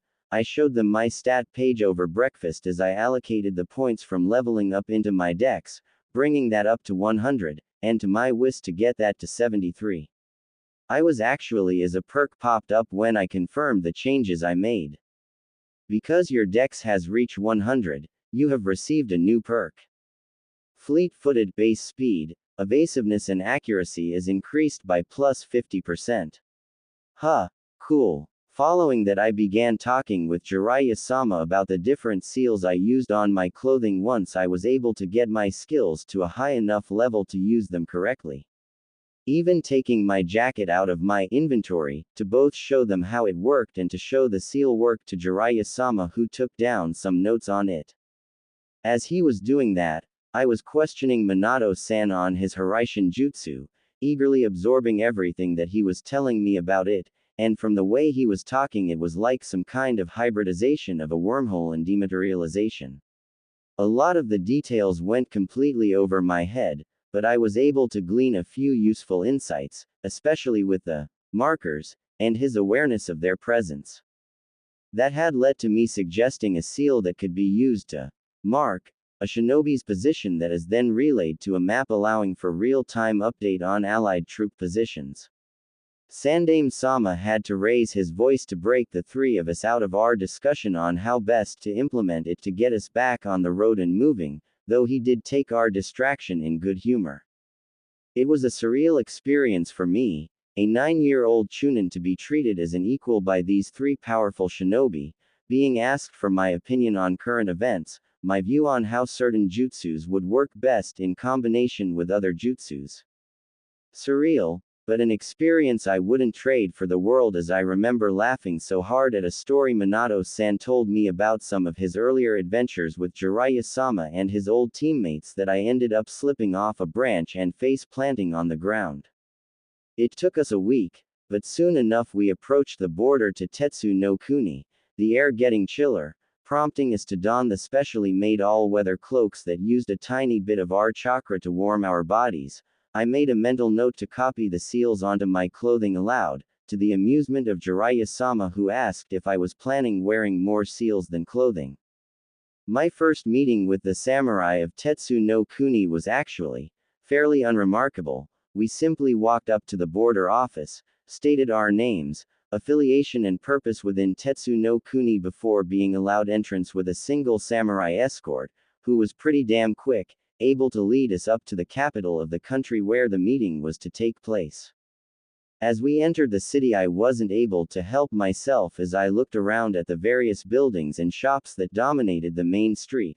Minato-san chuckled as he patted my head, causing me to attempt to hide my blush in the high collar of my cloak. Why did I get rid of my face mask? It was so much easier to hide my embarrassment with it on. We were escorted to the hotel we were assigned. Apparently the Tsuchikage's delegation was on the opposite side of the city to ensure there would be no trouble before the meeting. Alright, now that we are here, we can talk about your roles, Sandaime-sama announced as we got comfortable in the lounge of the diplomat suite. Minato, you are attending as my successor, and hopefully, deterrent to prevent Onoki from trying something foolish, he informed Minato, who nodded in understanding. Jiraiya, Yuriko-chan, you both are here as our bodyguards. I suspect you won't be needed, but better safe than sorry. Jiraiya-sama patted me on the back when I swallowed nervously. Relax, kiddo, we wouldn't have brought you along if we didn't think you can handle it, he assured me with a wide grin. Besides, you managed to do pretty well against Minato when he wasn't holding back very much against you. If it does come down to it, you'll be fine. Swallowing again, I took in some of the confidence he was showing in me and nodded firmly, my eyes hardening as I mentally prepared myself for the talks tomorrow. Right, I vocalized with a heavy breath. I can do this. Good to know, Minato-san said as he ruffled my hair, garnering a squawk of indignation from me. I'll be counting on your support then. Oh man, how is it he is able to make me blush so easily? I sent a glare to Jiraiya-sama, who was chuckling in amusement at the sight of me blushing, and, being the mature and professional 9-year-old chunin I was, I chucked a throw pillow at his face. And thus the great pillow war of Tetsu no Kuni began, Minato-san siding with me against his evil teacher as Sandaime-sama showed his true age by coming to the aid of his beleaguered student. It wasn't until I had curled up in bed with a wide smile on my face that I realized what the trio were doing. They were helping me heal. For 2 years I had been for fighting and healing without stop, combat-rated medics being an extremely rare thing for Konoha, and being one of the few around. A lot of expectations had been placed on me, whether consciously or unconsciously. My mother, bless her heart, tried her best to help me, but she was under the same burden as I was, and grieving her lost husband while helping her daughter grieve her lost father. My mother was a strong woman, no ifs, ands, or buts. The next morning was a solemn affair. There were no funny stories, no jokes. We each went through our morning rituals before getting dressed in our proper full uniforms, ensuring that every crease was in its proper place. Sandaime-sama gave us each a scrutinizing look as he assembled before him at the door to the hotel room. Looking pleased by what he saw, he gave us an approving nod and stepped out, greeting our escort politely and allowing the samurai to lead us to the main hall. My position was to be behind Minato-san's left shoulder while he sat beside Sandaime-sama, Jiraiya-sama standing behind his teacher's right shoulder. As we entered the main hall, we found the Tsuchikage's delegation waiting for us, with only the Tsuchikage looking familiar to me. I resisted the urge to activate my Sharingan, Minato-san having explained that the samurai could see it as an act of aggression since we are able to cast genjutsu through eye contact with the Sharingan active. That urge became even harder to resist when the Tsuchikage spoke up. Are you so desperate for soldiers that you're bringing a kid as one of your bodyguards, Hiruzen? Onoki growled as he sneered at me. Hardly, Sandaime-sama retorted with a small grin. I brought her along because she is a highly capable kunoichi, although I am certain you already knew that given the bounty you put on her head. I had a bounty on me. It took every inch of my willpower to restrain the urge to gawk at the revelation that I had a bounty, and managed to suppress it to a twitch on my hand, both of which were clasped behind my back. That would explain why the people targeting me in battle increased at least. Onoki snarled as Sandaime-sama turned his attempted insult back into his face while an elderly-looking man took a seat between the two groups. If you two are done bickering, may we get down to business? He requested, sounding as if we was sitting on a beach rather than between two groups of shinobi ready to rip each other apart. You go badass old man. The meeting itself was actually, all said and done, a rather boring affair as the two village leaders argued back and forth on who gets what, who pays that, how much X is worth. Although it was fun seeing Sandaime-sama turn every one of Onoki's barbs against him, and I think I did a great job of keeping myself professional like Minato-san, and not like Jiraiya-sama who was hurling insults of his own back at Onoki whenever the man would start getting obstinate, which was often. Finally, after nearly 12 hours of nearly uninterrupted arguing, pausing only for a few breaks along with lunch and dinner, the ceasefire was signed and both sides were getting ready to leave. That was when Onoki deigned to address me again. I look forward to the day your head lands on my desk, Uchiha brat, he growled to me, obviously trying to intimidate me and slight Sandaime-sama for bringing someone, weak, to negotiations.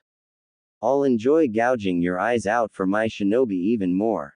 Glancing at Hokage-sama out of the corner of my eyes, he nodded, giving me the go-ahead to speak for myself. I turned to the Tsuchikage and have him the sweetest smile I could muster. And I look forward to castrating each and every one of the assassins you send after me, bronzing their balls, and then having them delivered to you, I replied in my best, childlike, voice as I clapped my hands together. You can start a collection with them. The room was silent for a moment before Jiraiya-sama started belting out in laughter, clapping me on the shoulder in approval as he bent over, the Tsuchikage sputtering in rage as his guards started to hurriedly escort him out of the room before he decides to attack me and anger the samurai. Kid, you are my hero. Jiraiya-sama announced as he gasped for air between chuckles. Did you see the fence-sitter's face as he tried to process what you just said? Minato-san was much more restrained as he simply chuckled a bit, patting my shoulder as we headed towards the exit that would lead to our hotel. Well done, Yuriko-chan, he told me approvingly. Not many would be willing to risk the Tsuchikage's wrath like that. I flushed in response, ducking my head as I tried to lift the collar of my flak vest to cover my cheeks.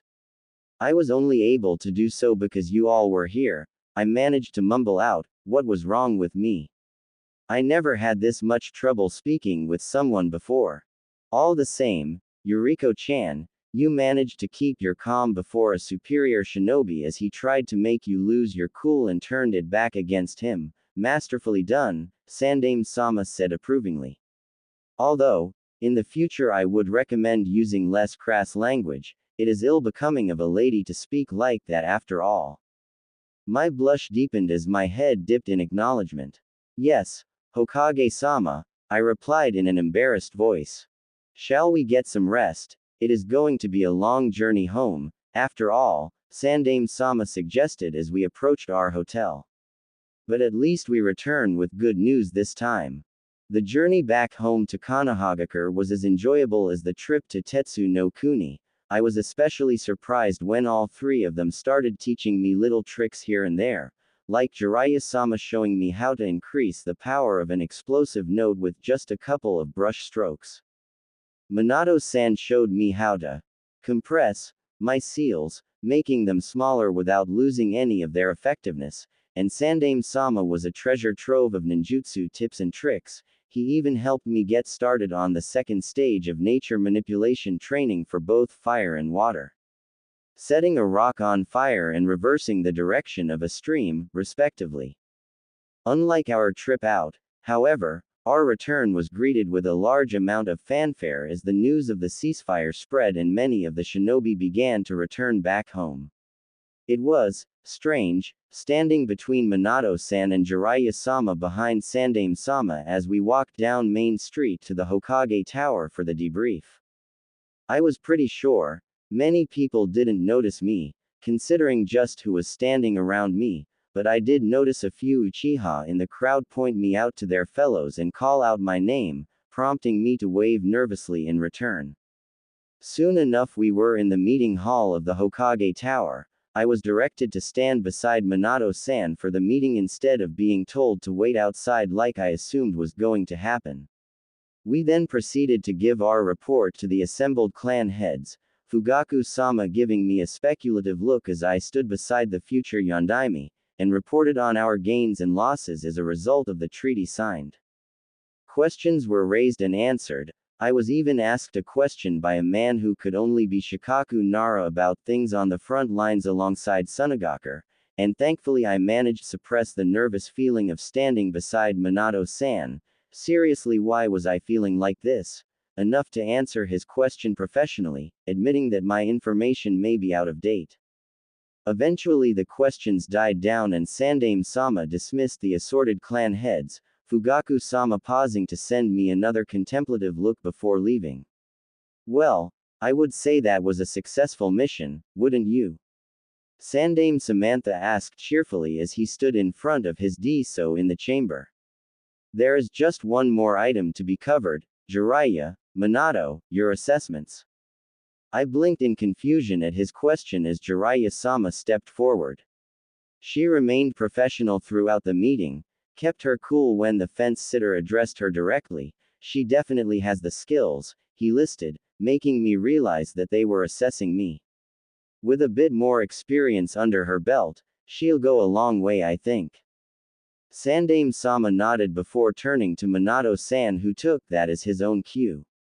I agree with Sensei on all counts. She showed the necessary level of professionalism required. She is also well versed in tactics, collaboration techniques and even political situations, he summarized. I blinked in confusion, completely lost at what they were talking about. I think she's ready for her promotion to Jonin. Oh, that's what they were talking about. Wait, what? I questioned in an absolute deadpan, staring at Sandaime-sama, who smiled in response. Well then, since you have the support of two of your commanding officers, I hereby approve your promotion to Jonin. Congratulations, Jonin Uchiha, he told me with an amused smile at my dropped jaw. We took the opportunity of the mission to Tetsu no Kuni to test to see if you were ready for a promotion.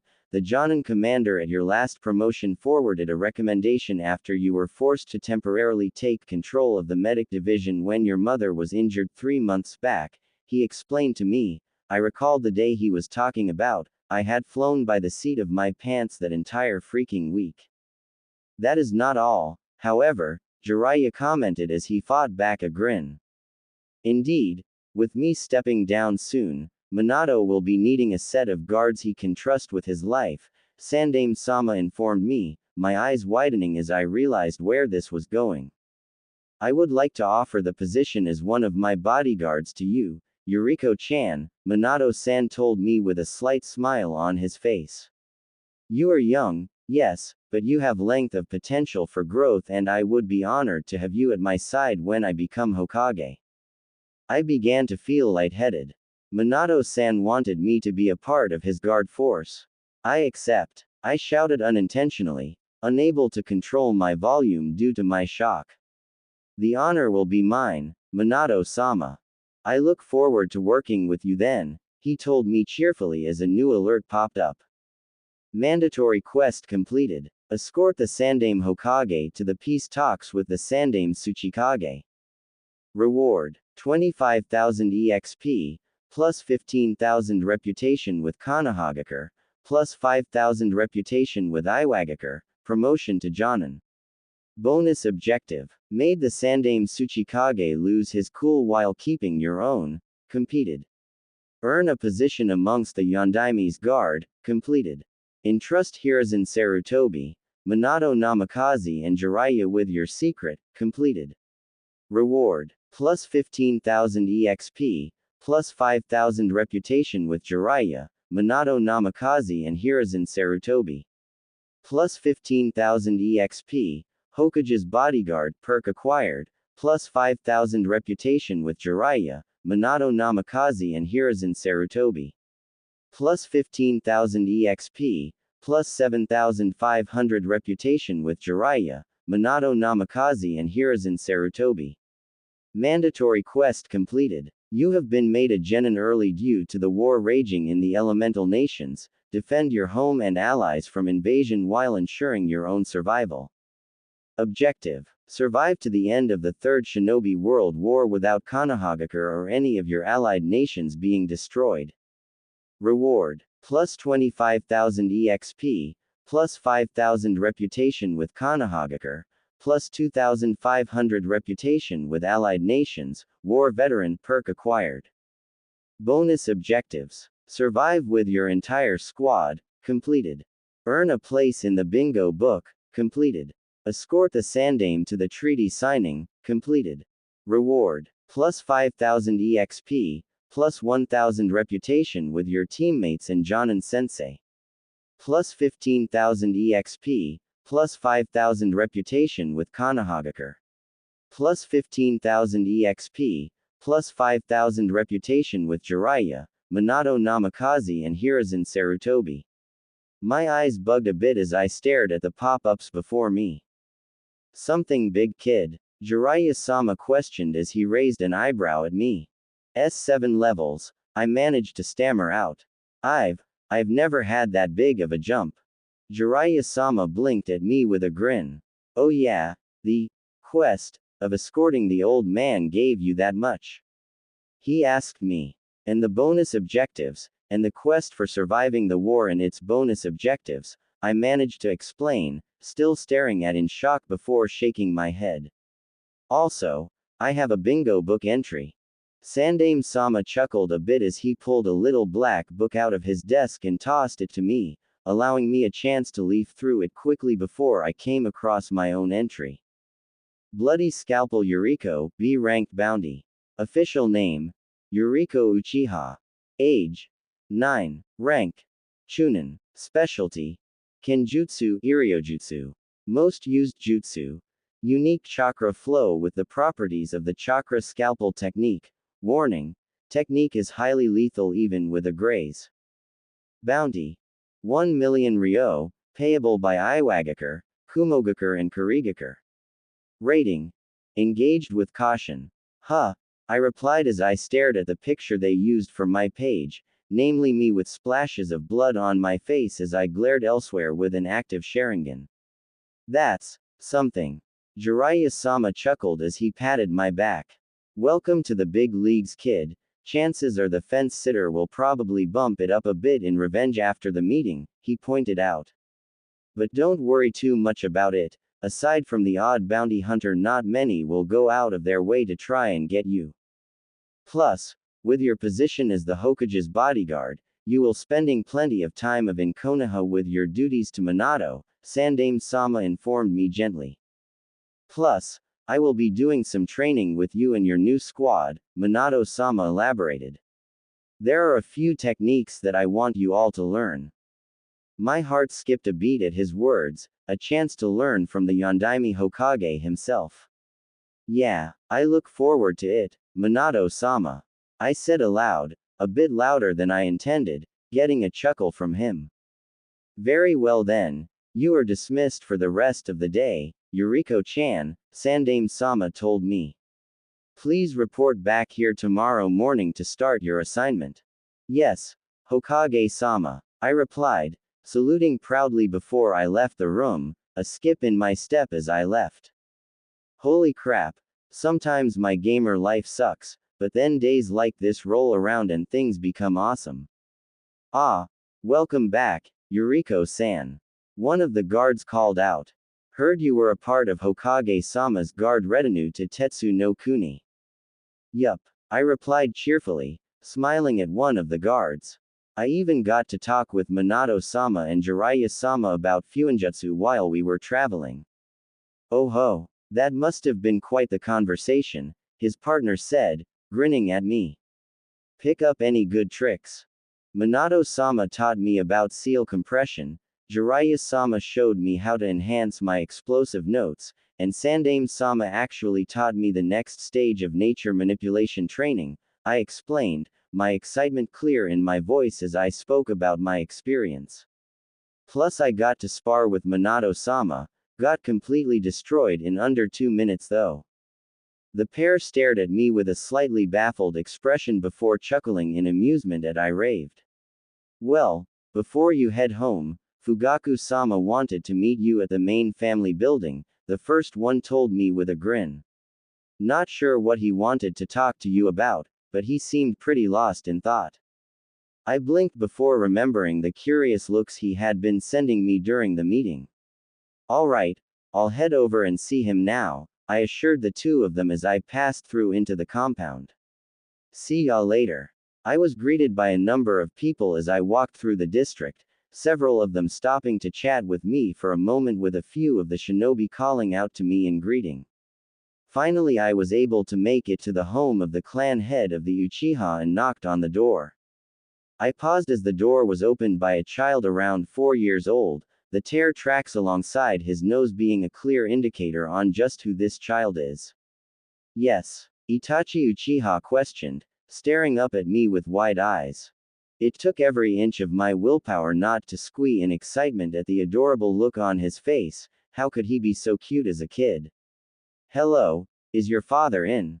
He requested that I come meet him, I told the child, smiling at him. Okay, please come in, Itachi told me, stepping back to allow me entry before running off deeper into the house, a dark-haired woman coming in shortly after he left. And you must be Yuriko-chan, welcome, Makoto Uchiha greeted me with a kind smile. Shiger-san has been bragging about you since you've graduated. I flushed a bit in response at my mother's actions as I removed my heeled sandals from my feet. Thank you for welcoming me, I told her. Is Fugaku-sama in? Of course, he's in his office, Makoto told me as she gestured for me to follow her. I hear you were on the guard detail for Hokage-sama's trip. Man, That story is spreading far, isn't it? Yeah, it was a very informative trip, I replied with a smile. I was able to learn a lot while traveling with them. Really? They taught you something? Makoto looked at me in surprise as I beamed. Little things, but yeah. I confirmed. Sandaime-sama actually helped me with the second stage of my nature manipulation. That's good to know, Makoto replied, smiling back at me, something in her eyes as we came up to a door. Fugaku, dear, Yuriko-chan is here to see you. Send her in. Fugaku's voice filtered through the door, prompting Makoto to open it and allowed me entry. The head of my clan was seated at a desk, slowly working his way through a stack of paperwork as I entered. Please, sit, he requested, gesturing me to the chair across from him. I just wanted to know about the trip you took with Hokage-sama. I tilted my head a bit as I sat down, something niggling at the back of my mind as I answered him. I was a bit surprised that he wanted me to be a part of his detail, I explained, flushing a bit in embarrassment. Well, I think the entire thing was something of a test, because after the meeting, Hokage-sama promoted me to Jonin. I smiled at the memory. I was also given my new posting assignment. Sorry, but I'm actually not sure if I'm supposed to talk about it yet, Fugaku-sama. He nodded in understanding. That is fine, you don't need to tell me, he assured me, knowing that secrecy was needed as a shinobi. What happened during the mission? Well, I sparred with Minato-sama for a bit, I admitted with a shrug. I also talked with him and Jiraiya-sama about Fuinjutsu, and Sandaime-sama showed me the second stage of nature manipulation. Fugaku nodded with a contemplative look. I see, and how does your training progress? As I understand it, you were working on developing your Fuinjutsu when you left for the front at Kei's no Kuni. Yeah, I was working on clothing enforcement seals, mostly minor stuff right now, but with Minato-sama's help in showing me how to compress seals I should be able to improve them quite a bit, I admitted with a shrug. Also, Jiraiya-sama taught me a few tricks to improve explosive notes, it was really helpful. How is your mother doing? He asked, frowning a bit as he took in the information I told him. She's coping, I said, looking unsure. My father's death had hit her hard, but she was kept busy on the front lines. Yes, as I understand it, she ended up having to take command of the medics there when the last commander ended up dying during an assault, Fugaku-sama said, looking at me for confirmation. Yes, Nobuyoshi Taicho was killed when an infiltrator managed to slip in during an attack on our base, I confirmed, wincing at the memory of that particularly devastating attack. We were told that a replacement was going to be sent, but none ever arrived, so she ended up just staying in command with me as her second. Quite the accomplishment from one your age, the clan head said in a complimentary tone. As I understand it, you have been doing a lot of work with the chakra scalpel. Yeah, I kinda fell into it, to be honest. I flushed a bit, trying to resist the urge to hide my cheeks the collar of my flak vest. I ended up developing it further in combat. It's not exactly suitable for normal sparring matches. That's putting it lightly, Fugaku-sama said, giving me a dry grin. If I remember some of the reports right, you ended up killing the assassin that killed the former medical commander by shredding his lungs with only a small cut. Yes, the scalpel is mostly an exterior effect, I admit, but it is capable of affecting the internal organs without breaking the skin. I explained the principle behind my primary technique, feeling a small growth of confidence as I spoke, Makoto-san returning with a tray of tea for us as I spoke. So, I ended up experimenting when I was in the field and managed to come up with a few offshoot techniques to use with chakra flow, chakra scalpel. I have to say, you are making impressive progress in your career, he told me calmly as he sipped on his tea. Especially with taking such an often overlooked jutsu and turning it into a specialty of yours. Thank you, Fugaku-sama, I replied, bowing my head a bit. I had a lot of help with it though, My brother and father taught me a lot on the Uchiha taijutsu and kenjutsu, and my mother assisted me with a lot of the theory work for my jutsus. But you made use of those supports excellently, and managed to garner the attention of Hokage-sama himself, no small feat, he said approvingly. With time and training, I'd wager you'd surpass Tsunade-sama. My cheeks burned from his compliment.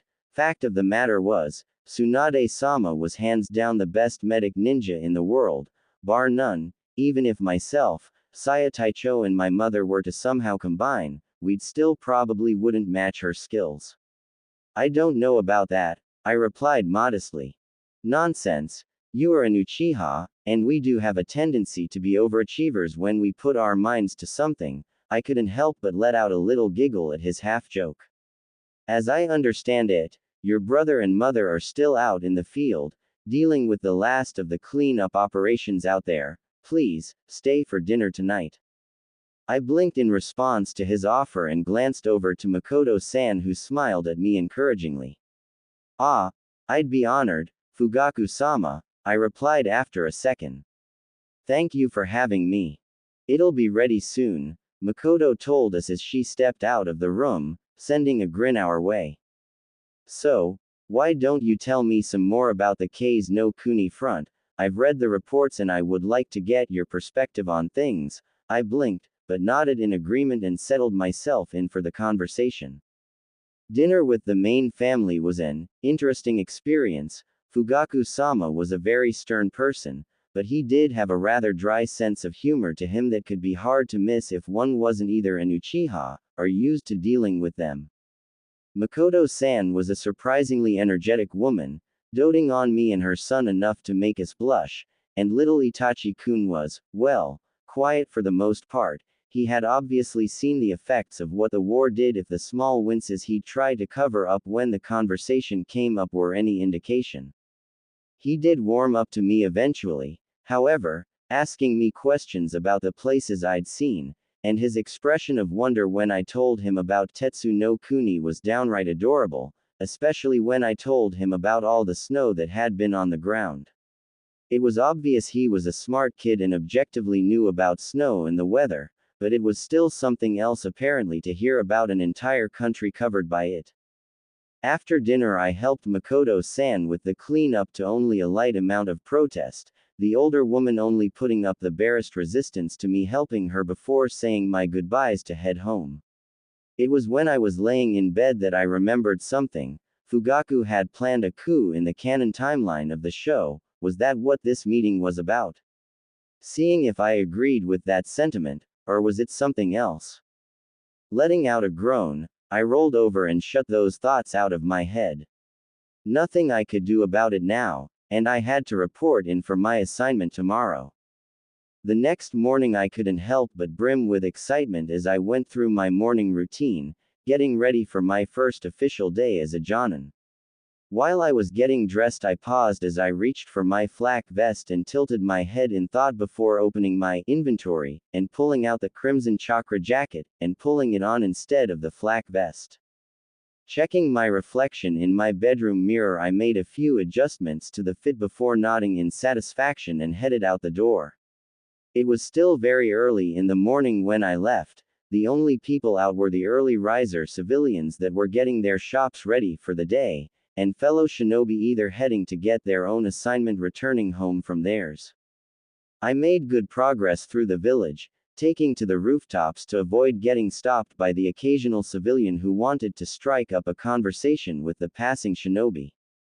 Jonin Yuriko Uchiha to see Hokage-sama, I told the receptionist who looked over the appointment list and nodded, waving me through to the office proper. Inside I was greeted by Sandame-sama with Jiraiya-sama and Minato-sama on either side of him, 3 other Jonin standing before him. Ah, just in time, come on in, Yuriko-chan, Sandame-sama requested, gesturing for me to join the other Jonin. Gentlemen, this will be the 4th member of your platoon, Yuriko Uchiha, Yuriko-chan. These will be your teammates, Reito Namiyashi, Genma Shiranui and Iwashi Tatami. Please look after me, senpais, I replied respectfully, bowing a bit to them. Pleased to meet you, Genma-senpai replied, rolling the senbon around his mouth. It'll be good to have a proper medic on the team. I smirk a bit in response. Well, I'm not just a medic, you know, I told him proudly, making the three chuckle. Considering what I've heard from the front lines, I'm not going to argue that, Rado-senpai told me with a theatrical shudder. Indeed, Sandame-sama said, getting our attention back to him. Now, the four of you will be assigned to Minato in 1 week time when he is officially announced as my successor. For the next week you will be training with him to ensure that the four of you are able to work together. There is also a technique that I wish to teach to the four of you, a variant on the Hiraishin, Minato-sama continued, stepping forward. The Flying Thunder Formation technique, when used properly, it will allow the four of you to teleport as one to a marker placed on a person, in this case, myself. I blinked in surprise before recalling that I had seen it used in my past life on the show. Just for confirmation, but we aren't to say anything about us being assigned to Minato-san in relation to him becoming the Yondaime, correct? Iwashi-senpai questioned, stepping forward. Correct. I'm sure there are already rumors of Minato succeeding me, but I would like it to remain that way, Sandame-sama requested. Your new position will be obvious during Minato's inauguration next week. Understood, Hokage-sama. We all replied, saluting, getting a nod from Sandame-sama. Minato-sama stepped forward with a smile. Well then, shall we get started with our training then? He offered, getting 4 nods of varying enthusiasm in return. The next week had been a draining one, in a rather good way though, Minato-sama putting us through our paces drilling in various formations utilizing the Flying Thunder formation, the technique itself requiring 3 of us to use it with the 4th in the middle, most often being myself, ready to take action upon being teleported. It was this time that I had first met Kushina Uzumaki. I was accompanying Minato-sama to his and Kushina-san's home after he convinced me to join them for dinner that night. We were greeted by Kushina-san as we entered, the woman pausing as I followed nervously after Minato-sama, looking me over with intense eyes before I suddenly found myself being held to the very enthusiastic Kushina-san who was fawning over me. Apparently she thought my professionalism was adorable. I'm a lethal Jonin, not adorable, thank you very much.